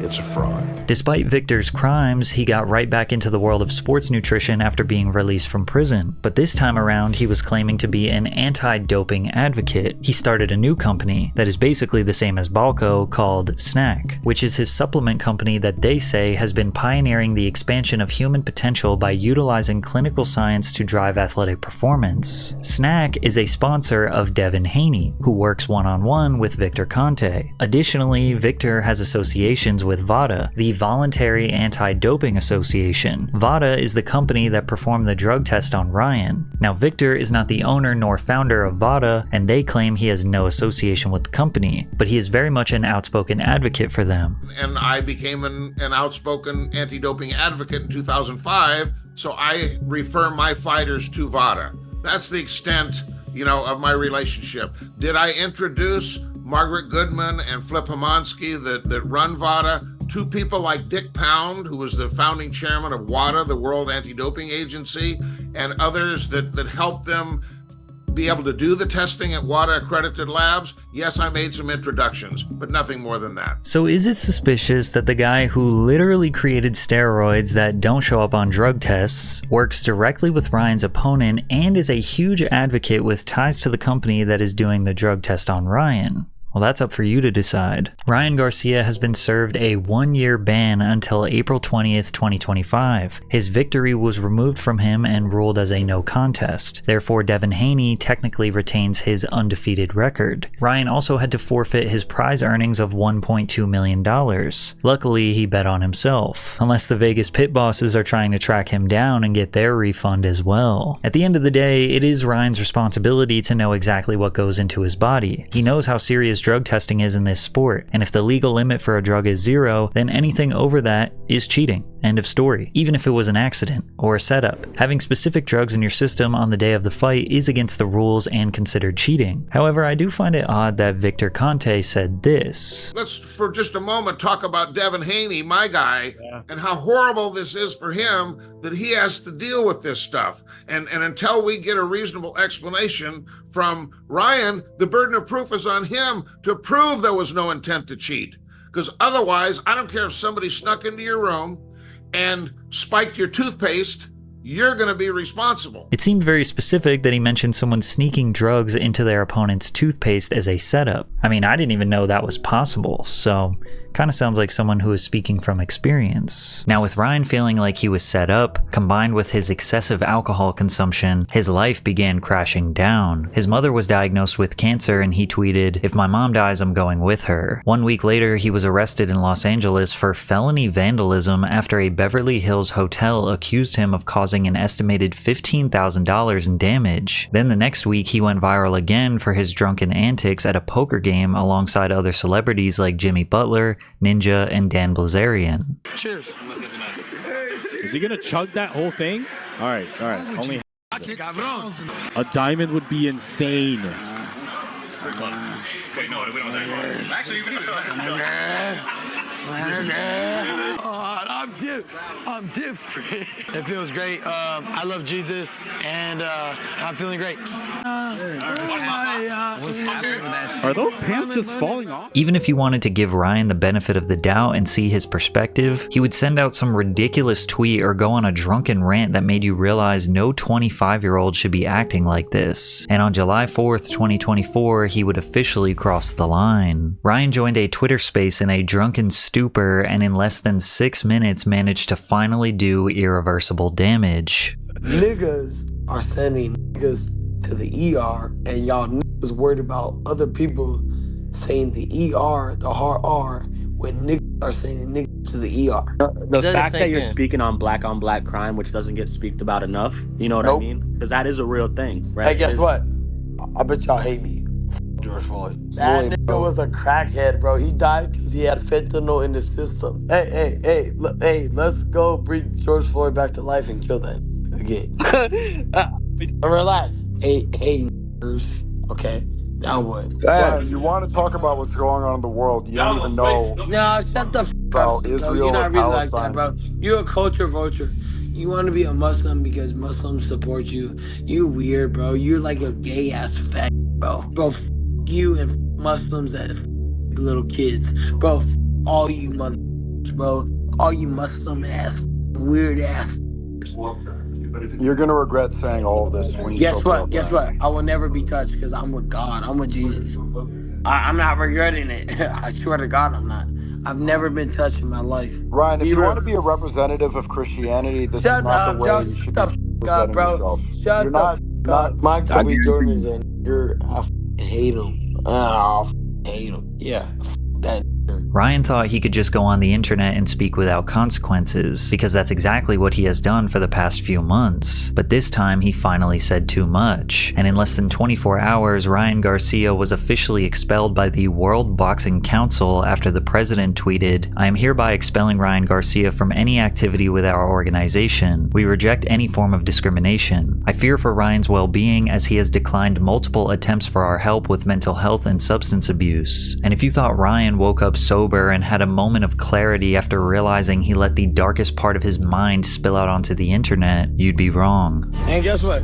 I'm not apologizing for nothing. You ain't gonna catch me apologizing for nothing. Followed by more empty apology tweets like, "I take all responsibility for my words. I misunderstood. I just got a lot of trauma. I struggle with substance abuse and it's hard for me with everything going on. I actually love black people, no cap, which is why I'm actually sad I offended all my black family and friends. Also to the Muslim community and all my homies that are Muslims, my bad." Nobody thought these apologies were sincere. The damage had been done. His own family was forced to make a statement denouncing everything he said. Ryan has been open about his ongoing struggle with mental health over the years, and as a family we are committed to ensuring and encouraging that he receives the necessary help to navigate this very challenging time. His father is now even pleading for him to go to rehab. I would love for him to get some type of therapy when it comes to his drinking. But as long as Ryan has access to social media, he will continue to make posts that just dig a deeper hole for himself and reveal his true intentions. If he does not change his behavior, he will have thrown away his entire life's work and may never step into the ring again. Ironically, losing a fight is not what caused Ryan Garcia's downfall. However, that is what started Brother Nature's. The nicest and friendliest guy on the internet destroyed his life's work after starting a fight with the wrong people. It's rare that we see influencers who are universally loved and praised for their positive impact on the world. Ironically, these creators are the most vulnerable, because even the smallest controversy can fundamentally destroy their reputations. This couldn't be more true for Brother Nature, who earned millions of followers on all of his social media platforms from his wildlife content. Brother Nature was known for being kind-hearted, philanthropic, and loving towards animals. But he made one tiny mistake at a sandwich shop in 2019 that would do irreversible damage to his reputation and career. Even 5 years after this incident, people are still commenting on his Instagram reminding him that they did not forget what he did.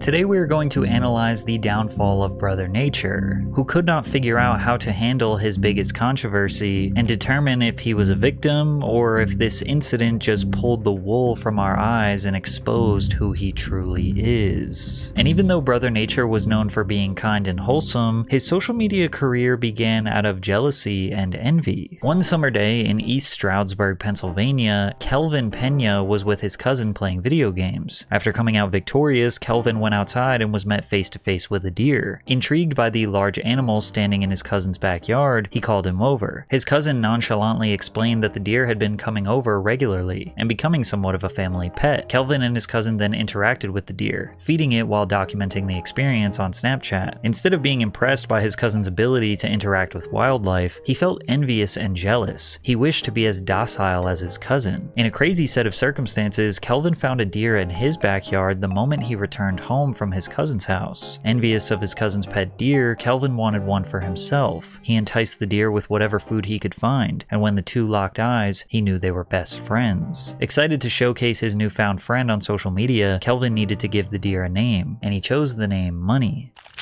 I'm out here eating crackers with my pet deer, his name Money. This name, combined with the reason why Kelvin became interested in wildlife, potentially foreshadows the future downfall of his career. Kelv posted the video of him meeting Money to Instagram, instantly catching people's attention. Seeing the positive reception, he decided to upload the video to Twitter. Within 24 hours, the video had thousands of likes and retweets. People thought it was hilarious and could not stop sharing it across the internet. It was a surreal experience for Kelv, who at the time could not comprehend why this random video of him interacting with this deer was intriguing to so many people. At age 17, his social media profile skyrocketed, and he continued posting videos of him interacting with various deer in his neighborhood. Keep in mind, his name was not Brother Nature at the beginning. It was Cold Game Kelv. But his whole world changed when he introduced everyone to his newest deer family member, Canela.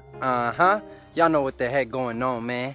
Got my dope canela out here. We got the organic cut carrots, the banana on deck. Canela, what's good, girl? You know I got you. Canela, don't eat the banana like that. Canela, let me peel it for you. Canela became an iconic part of internet culture, to the point where a lot of you probably refer to any deer as Canela. Canela became a staple part of his brand. Still 5 years later, people love and miss Canela. Kelv unified all the deer in his neighborhood, calling them the Deer Squad. The Deer Squad featured Money, Money Jr., Canela, Lil Bambi, Tequila, and Lola, and anytime he would meet another animal, he would give them a name and add them to the family. Since the United States is actually overpopulated with deer and they all look very similar, the odds of seeing the same deer twice seems pretty low. So people were shocked that he had such a deep and personal connection with a select few deer. In the beginning, his attitude and demeanor was totally different than what he evolved to. Instead of being fun-loving and free-spirited, he had a cocky and braggadocious attitude. Just to let niggas know that we don't play games out here, my nigga. It's another one walking up right to me. You my nigga, bro. What's up? You hungry, my nigga? Some Pringles, bro. Yeah. Yes, sir. We do this deer shit out here, bro. Yeah, it's that good shit. It's that good shit, money. Eat that up. Damn, bro, them antlers looking clean. You just got them hoes cut today? My son fresh. Here you go, eat that. Yeah, my nigga. What's up? It's gang shit around here, money. His attitude, flexing his deer friends like they were foreign cars, made him seem like the funny kid everyone knew in school. As Kelv's likes and views exponentially increased, he realized he could turn these silly videos into a business venture. While feeding the deer, Kelvin repeated the phrase, "Everybody eats," which eventually became his slogan. Everybody eats, man. Fast money. You already know what's up. You heard? Kelv's good friend and rapper Slater convinced him to start making merchandise as a source of revenue, while Slater's manager, Nikki, came up with the idea of starting a non-profit organization, Everybody Eats Foundation, and used Kelv's upbringing in a single-parent household as the inspiration. Last Thanksgiving I came up with, I was like, so what can I do to help my community? So I went to the food pantry with a piece of paper, and I asked the people as they were getting their food, like, hey, would you be able to afford a Thanksgiving meal this Thanksgiving? And the people that said no, I took their name down, wrote their address, and then I made a little promo video telling people, like, hey, you can go to my website, donate some money so we can feed these families during Thanksgiving. People were convinced we made the right person famous. Some people go viral for the wrong reasons, but this dude has my respect. This dude has a good head on his shoulders, and he has a good heart. Dude is a blessing on this planet. Kelv was an internet sensation that you could not hate, and this brought him big opportunities. He partnered with the production company called Public Cinema Club to premiere a short-form documentary called Deer Squad at the 2017 Sundance Film Festival. Then a production company called Super Deluxe was impressed with the reception of the documentary and threw him on a plane to Los Angeles to film more content where he interacted with other exotic animals. Kelvin the Deer Whisperer Learns Life Lessons from Wild Animals gained millions of views on Facebook. In the comments, a random user referred to Kelv as Brother Nature, and the name stuck. In September of 2017, he chose to drop out of school and move to Los Angeles to become Brother Nature full-time. However, this was seemingly a bad decision for him. Through his videos, Brother Nature really seemed to bond with the local deer. He talked about how much he loved animals and cared about their well-being, even referring to the deer as his friends. But when the moment came for him to profit from his success, he left them behind. In LA, Kelvin steered away from what made him famous. He completely abandoned the deer-related content since he was no longer living in Pennsylvania. He purchased a baby goat, which became the main focus of his videos. Hey man, I got a very special announcement, man. I just bought myself my first pet goat. We lit. His name Bentley, man. He be riding clean in the Bentley.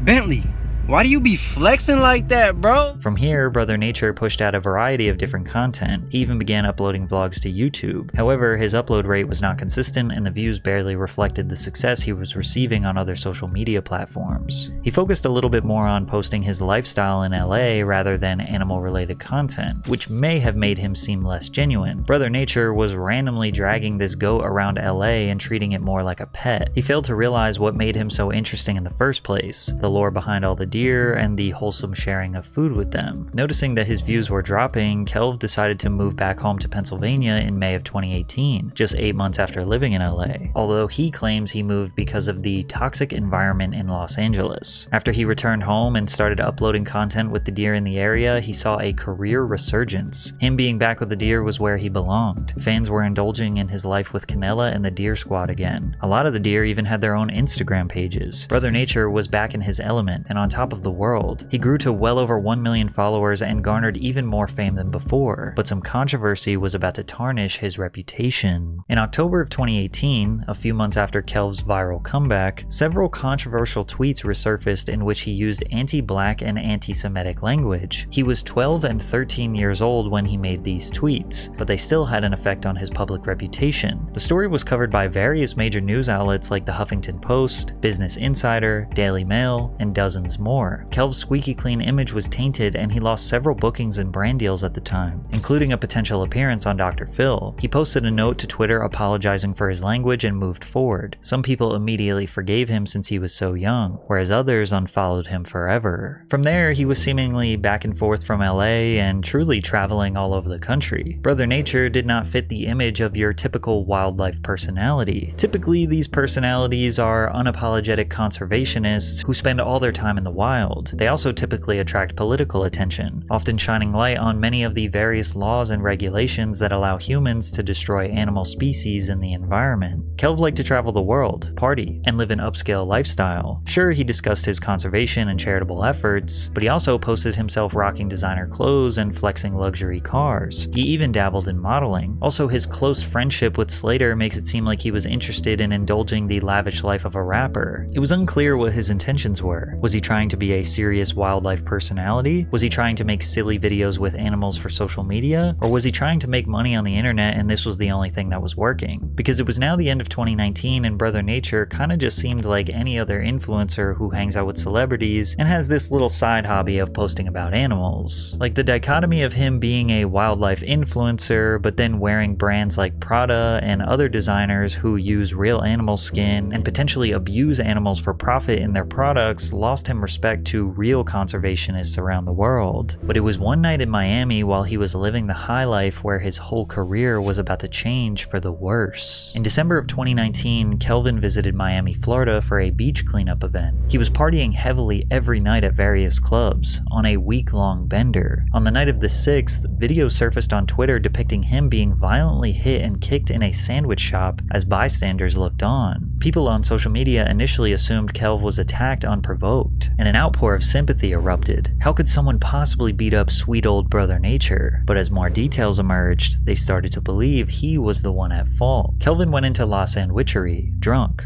and saw there was a line and wanted to leave. But he claims an employee invited him to skip the line and sit down. But then when he skipped the line, the manager saw him and started yelling at him and demanding him to get out. Then Kelv refused and said there was a misunderstanding. Two patrons who were eating started filming the commotion from across the restaurant. Chico, don't nobody know you, bro?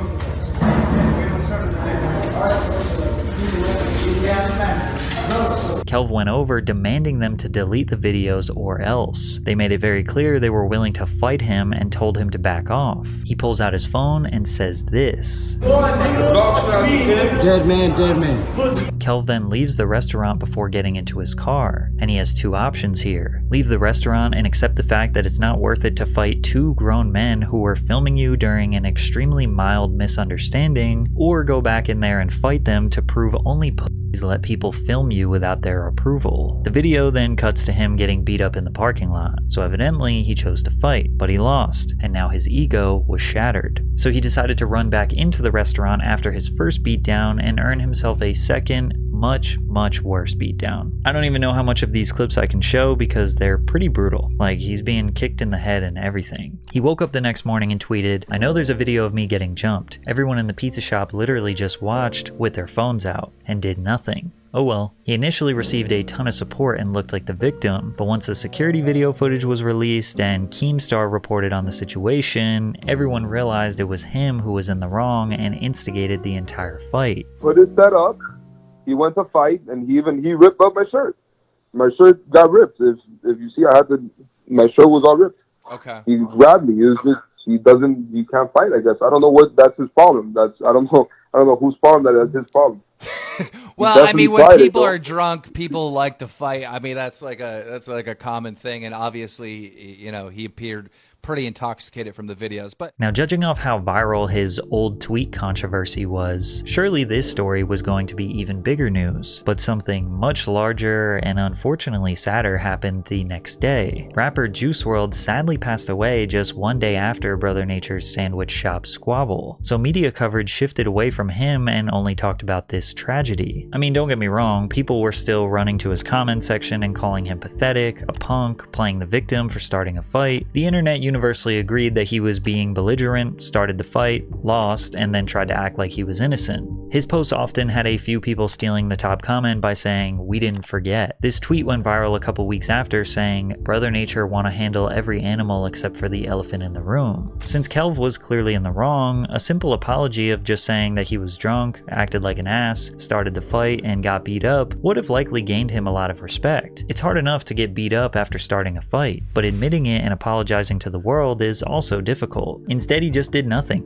He ignored the controversy. He just kept posting consistently about his charity work, spreading awareness about environmental issues, collaborations with celebrities, and of course his lavish lifestyle. And to be honest, this kind of worked for him. Sure, he had a slight dip in engagement, likes, and views, but once the pandemic hit, the world had much bigger problems. We would later find out that the reason behind Kelv's downfall was because of his internal struggles with how he felt he handled the situation. In an interview on No Jumper in 2022, which was 3 years after the incident, he says that he should have apologized, but he ignored it out of fear, and that fear slowly ate away at him. That interview came out though, because I haven't. No, never. No, that's what I should have did. But then, like, something told me, like I think then fear came into play. You know what I'm saying? Like, nah, just wait till you do something first. Wait till you do something first. Like, come out with that big project. You know what I'm saying? Because the goal always has been like have like a TV show or some shit. You know, some mainstream stuff, or just have a show. You know what I'm saying? Like, that's what I always wanted. So I'm like, maybe you should just get the show first. But then I think I became afraid to start making decisions because I ain't just make that one. You know what I'm saying? And just come clean, like as a person, like as a human. The fear and uncertainty of what the public thought about him slowly ruined his career. His posts slowed down, then the pandemic hit and slowed everyone's lives down. And then he just kind of turned into a regular influencer, posting fit pics, modeling, doing random brand deals, occasionally posting a video with an animal once in a while. Then he went on a year-long hiatus until March 28th, 2022, where he posted a photo with the caption, "Retired." His page lost that spark and personality it used to have. He stopped smiling in pictures and combined them with cryptic captions like, "Die a hero or live long enough to see yourself become a villain." Then in February 2023, he said in a caption, "Retirement going crazy." It's not necessarily that the controversy ruined him because the public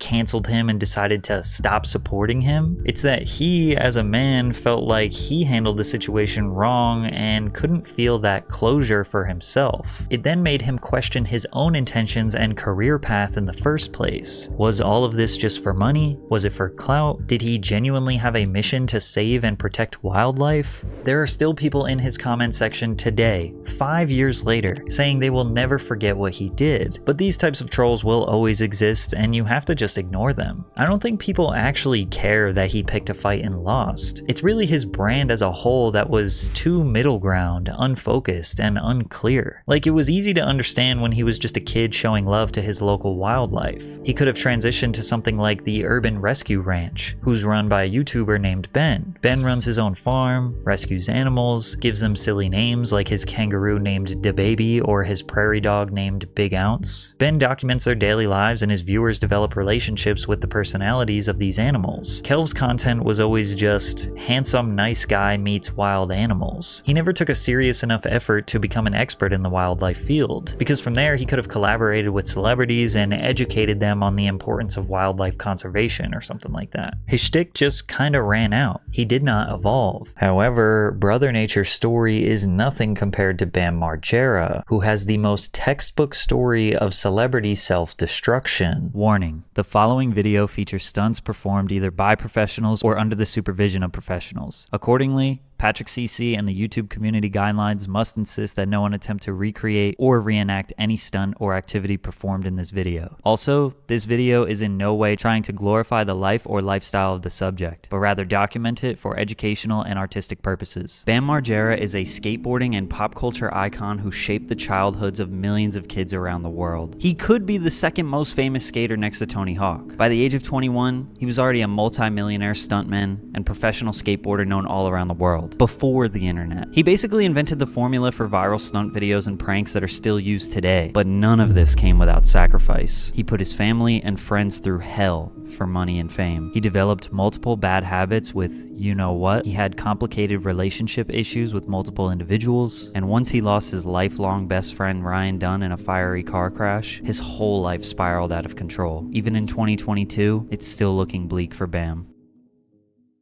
Bam's father Phil was obsessed with the home video in the 80s. He recorded everything Bam and his brother Jess did all around Westchester, Pennsylvania, which is where they were from. He had a giant camcorder that sat on his shoulder and loved the idea of filming. They would play all sports, but once Bam got a skateboard, he found his true passion. And his parents never made him do anything. No chores, no responsibilities. It was all fun, all the time. Every weekend, his father would take them to skate spots and skate parks all around Pennsylvania. They would skate all day and watch what they recorded all night. By the time Bam was 10 years old, in 1989, he was known at a local skate park called Cheapskates as a very talented young prodigy. He met Bucky Lassick there, who was an 18-year-old pro skateboarder. He also met his longtime best friend Brendan Novak at this skate park. Bam wanted all his friends in the neighborhood to watch his skate videos, but not all of them thought they were interesting. So he thought it was a good idea to put bloopers and goofy things that he did on camera in the video. He realized the funny moments are what kept people interested in his skate videos, which would end up laying the foundation for basically his whole career. In 1992, at age 13, Bam got sponsored by a local shop called Fairman's. It wasn't anything crazy, they were just getting 2 free boards a month and some wheels. But it was enough to legitimize his skating. Every single day was skateboarding. His parents just let him go. Washington, D.C., Philadelphia, New York City, Baltimore. If there was a skate competition or an event anywhere within 4 hours, Bam and his friends were there. If people were filming, Bam did whatever he could to get a trick in the video. This is why he became so well known in the skate community. He was a badass little kid who was in every team skate video on the East Coast. He would daydream in school and was diagnosed with ADD because he didn't pay attention. His mind was fixated on skateboarding and videos. On the first day of 10th grade, he realized school was no longer for him. He dropped out and never looked back. Bam's friend Mike Maldonado was sponsored by a company called Toy Machine, which was a California-based company. Once Bam dropped out, he went right to LA to skate with professional skaters in the mid-90s. He wanted to be immersed in the culture and of course make a name for himself. So any idea he had, he attacked it head on. Any trick he wanted to land, he didn't stop until he landed it. His drive and passion was infectious, which is what kept people around him. But he was also funny as hell, doing anything to make his friends laugh. Since they kept a video camera on everything they did, the skits ended up being more interesting than his skating. And Bam realized this, so he leaned in. His videos ended up being about 50% stunts and 50% skateboarding. But there was a major cultural shift happening in LA,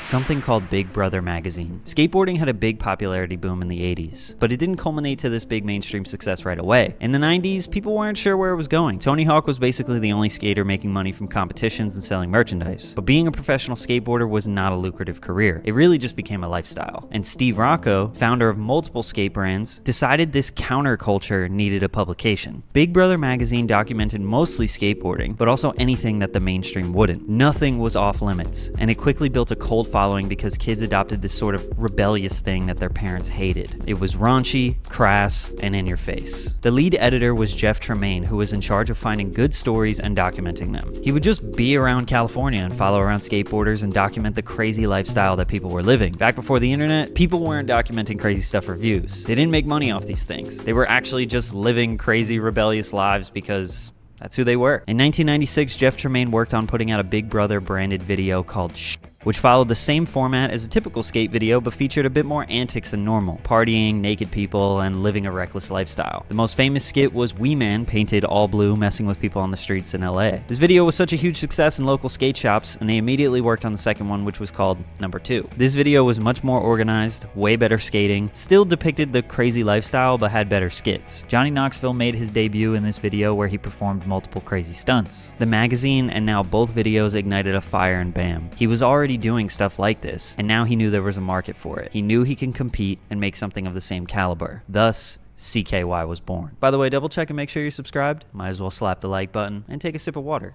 Stay hydrated.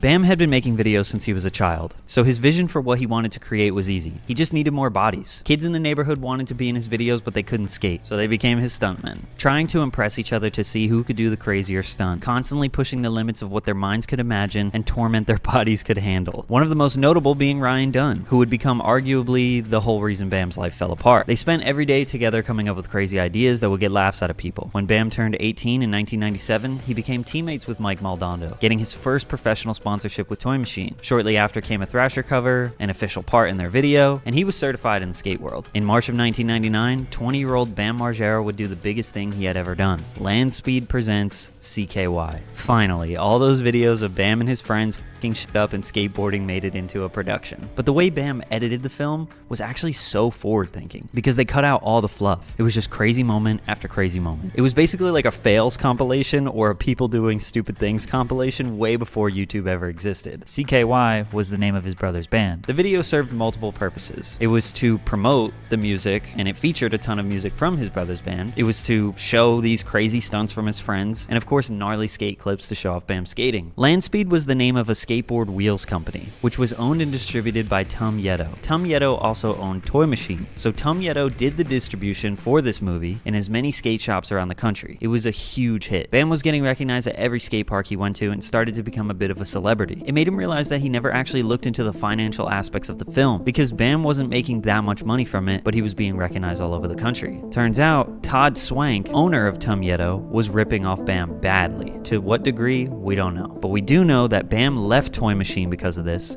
got a new distribution company to release the film, which was called VAS. They dropped the Land Speed Presents and actually edited out some clips that included Tum Yeto references. Then when they redistributed the film, Bam got a check from VAS for $1 million. Turns out they sold around 400,000 copies, and Tum Yeto wasn't sharing any of the money with Bam. CKY1 and CKY2, which was released in 2000, 1 year later, became cult classics in every high school in America. There was nothing like this that existed anywhere. Sure, the Big Brother movies were pretty rad, but CKY had way more chaos, way better pranks, and way better entertainment. I think they were more popular because it gave off this vibe of like me and my friends just f***ing around town, doing crazy stuff, which is something that I'm sure a lot of kids in the 90s could relate to. Whereas the Big Brother films felt like, this is this crazy LA lifestyle that I'm so separated from that I have no idea and I'll probably never experience. After the monumental success of CKY, Jeff Tremaine, the writer and producer of the Big Brother films, reached out to Bam. He had been covering Johnny Knoxville, Chris Pontius, Wee Man, and Steve-O for a little while now, and he knew they would be the perfect match for the CKY guys. Jeff invited Bam out to LA and introduced him to Knoxville. They brainstormed the early foundation for Jackass, in which Tremaine was going to pitch to his childhood friend Spike Jonze, who was a well-established Hollywood director that began his career in the skateboard world. They spent a few weeks putting together a pilot that would be pitched to the networks, which never got released publicly, so we don't know what stunts they did. We can imagine it was pretty rad. And it turns out MTV ended up picking up the show. They spent the summer picking out what CKY footage to use, and on October 1st, 2000, the first episode aired on MTV, and it was a smash hit. Nothing like this had ever been on TV before. Bam, Johnny Knoxville, Ryan Dunn, Wee Man, Chris Pontius would do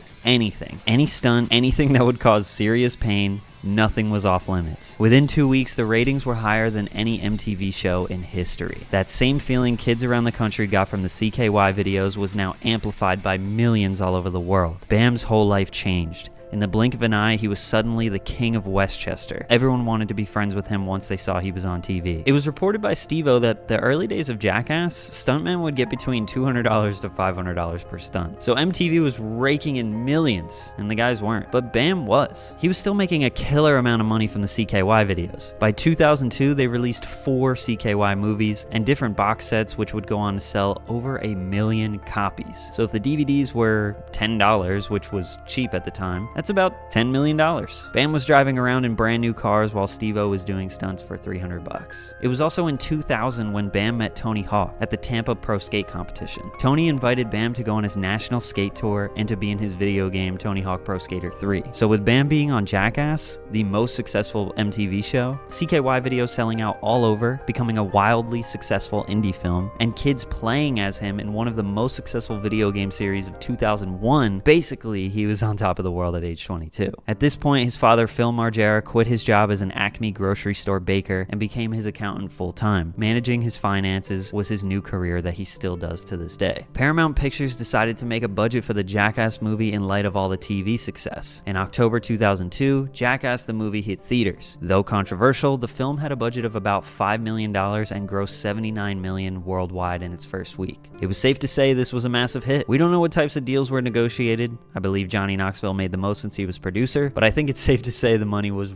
rolling in for Bam. MTV, of course, needed a spin-off for Jackass after it was done airing on TV, so they offered one show to Bam, called Viva La Bam, and one show to Steve-O and Chris Pontius called Wild Boys. Viva La Bam was basically a show about Bam and his friends doing stunts, skating, and traveling the world. There was also an ongoing theme in the show where Bam would absolutely terrorize his parents as well as destroy their house. Luckily, in season 2, he purchased Castle Bam in Westchester, Pennsylvania, which would basically become a 14-acre adult amusement park. Bam was given a budget of $300,000 per episode, in which he would keep about $40,000. I believe the show ran for about 60 episodes, so yeah, millions of dollars. He built an entire indoor skate park, a full casino that was suspended up in the trees. He would travel all around the world, buy cars to demolish them and blow them up. He did a full Civil War reenactment. Absolutely anything he wanted to do, MTV was willing to pay for it. A lot of the times they even told him his ideas weren't crazy enough. MTV didn't realize how long it would take for skaters to land their tricks, so it wasn't really worth their time to sit there for hours while someone is trying a skate trick only for them to land it and it takes 5 seconds of the show. So they kind of forced him to stop skating. At this point, he stopped fulfilling his duties as a sponsored skater, and his whole life became, how can I cause absolute chaos from the moment I wake up until everyone goes to sleep for the next 3 years? Up until this point, Bam actually stayed clear of drugs and alcohol. He maintained a sober life and was motivated by just having fun with his friends, and of course making money. Almost none of his friends were sober though. In fact, his 2 best friends, Ryan Dunn and Brendan Novak, were long-term addicts. Bam would constantly kick Brendan out of his house and his life for getting high and bringing drugs around. Dunn's drug of choice was alcohol. At about age 25, Bam started picking up the booze himself. He was infatuated with the rock star lifestyle, and his favorite band of all time, Him, introduced Bam to how rock stars get down. But after 3 years straight of chaos every day, Bam needed a break. He was exhausted, and in 2005, the show ended only because he just didn't want to do it anymore. But this break lasted about 2 weeks before he realized that he was extremely bored and had no other hobbies since his life was just recklessness with a multi-million-dollar budget. So he just drank all the time. I do feel like I have to mention this too. Money was rolling in by the boatloads. He was in every Tony Hawk Pro Skater game, including one where he was on the cover. He was in commercials, selling more skateboards than Tony Hawk through Element. At one point, Bam was selling 40,000 skateboards per month, and Tony Hawk was selling about 13,000. Because Bam would make merch and make his skateboards be pink, which wasn't really done before, so all his female fans would just buy the board and hang it up on their wall. And once he started going really hard with branding his heartogram, merchandise was just selling. He sold sunglasses, watches, clothing, sneakers. I mean, Bam could not stop making money. At one point, he said he had around $20 million that his father was managing. Now that the show was over, he wanted to go back to skating, the thing he loved the most. But he couldn't, because he basically stopped skating for 2 to 3 years, and he wasn't that good anymore. He was so famous that any park he went to, he would be swarmed by kids trying to get a photo or an autograph, and he would spend all his time entertaining them so he couldn't skate. He had this image of a badass skateboarder, so if he showed up at a park rusty and sucking, he would look terrible in front of everyone. And he let that get to his head, which resulted in him just abandoning the sport. Luckily, Jackass got picked up for another movie and filming began for that. Jackass Part 2 came out in 2006 and of course was a huge success. $86 million in the box office worldwide first week. Bam wanted the party back in his life, so he pitched another show called Bam's Unholy Union, which was a show about planning his wedding with his now ex-wife, Missy Rothstein. The show was basically Viva La Bam, pranks, skits,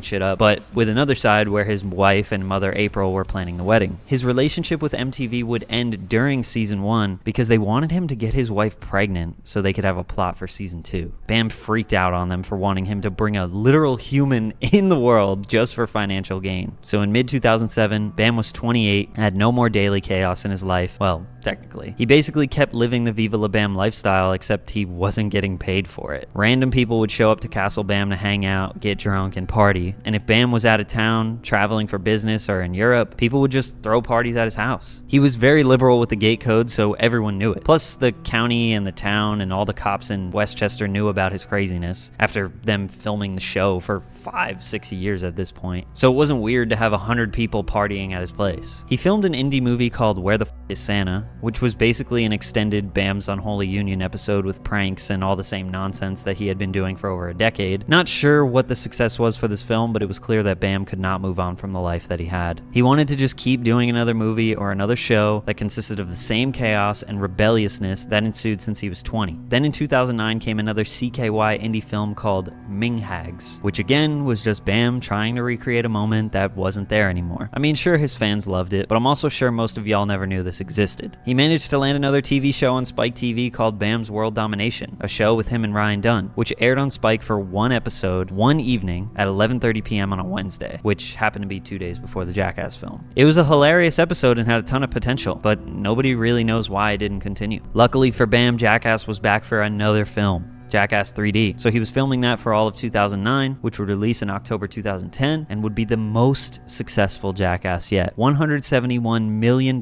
global box office first week, double from both the previous films. Living off the high of Jackass again, Bam still spent most of his days partying, traveling with CKY, and living the rock star life. But in the summer of 2011, Bam's world would get flipped upside down. Jackass star Ryan Dunn has been killed.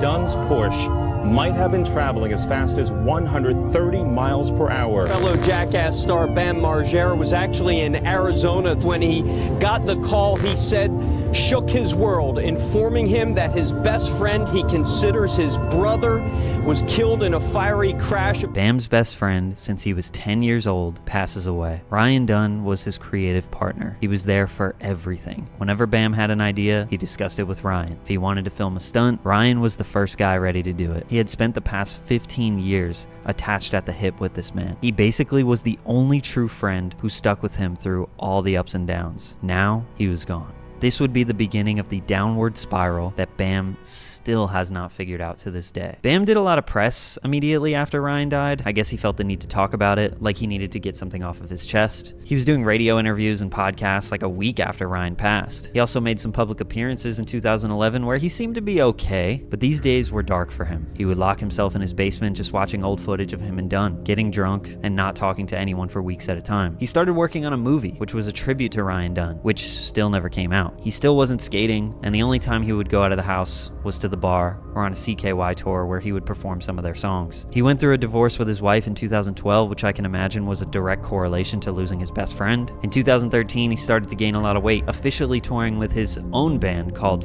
Face Unstoppable, which was literally just CKY with him, still partying every night and waking up in the morning to not face his demons once again. But he did get married to his current wife, Nicole Boyd, which I suppose was good that he had some type of stability. And after 2 years of getting drunk, doing rock shows, and avoiding his reality, he actually managed to land another TV show in 2014, Bam's Badass Game Show. 1 season, 6 episodes, all aired within 1 month on TBS. The average viewership was less than 1 million. People were pretty harsh on this show. It wasn't actually that bad, but it promised to feature contestants doing stunts similar to Jackass, but ordinary people doing them, which was kind of interesting. But the stunts were just not as crazy, like even less crazy than Fear Factor. Plus, the casting was full of corny people, and Bam himself wasn't doing any of the stunts, which is probably what people wanted. The show ran for a month and then got canceled. I'm sure this didn't help Bam's confidence in wanting to do work anymore, so it was back to the basement with Dunn's memories. In 2015, the Ride channel posted a trailer for his movie about Dunn, which was called I Needed Some Time to Be Useless. There was a lot of hype on it. I think putting out this movie might have been a good way to close the door on the past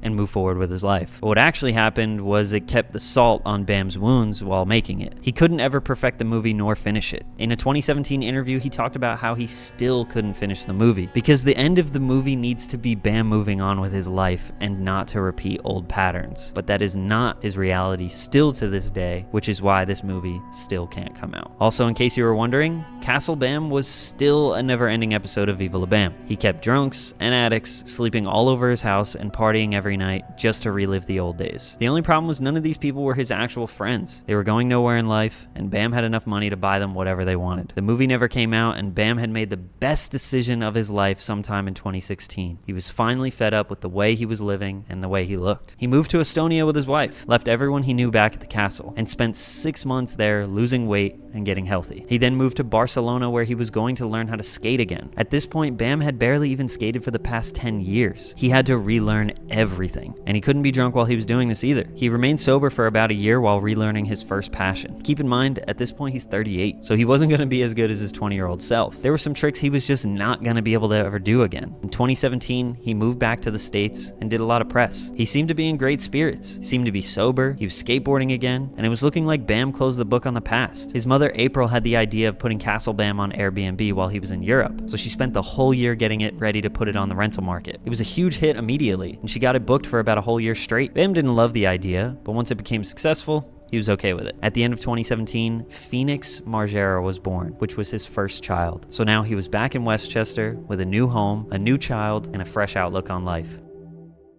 Unfortunately, this wouldn't last long. The worst thing for him was being back in Westchester. The same old town, the same old friends, with Castle Bam being right around the corner. It was like a lingering demon, just tempting Bam to go back to his old ways. In late 2018, he did, throwing parties, trying to recreate a moment once again. 2019 was a dark year, one where he didn't seem to recover from. He started off the year going to a rehab, in which he left after just 10 days. And I didn't really mention this, but honestly, for the past 10 years, he had been in and out of rehabs. He started a comedy and storytelling tour, in which I assume he probably just needed some money or something to do. He was basically just in a drunken, rambling stupor on stage. It's kind of difficult to watch. On this tour, he famously went crazy on his manager and his wife because they showed up to one of the comedy shows 2 hours early and nobody was there. Obviously, this freak out was unjustified, and his outrage most likely came from the drugs and alcohol. His longtime friend and heroin addict, Brendan Novak, told the story of Bam taking care of him for years, making him get sober, and everything he did to stop him from doing.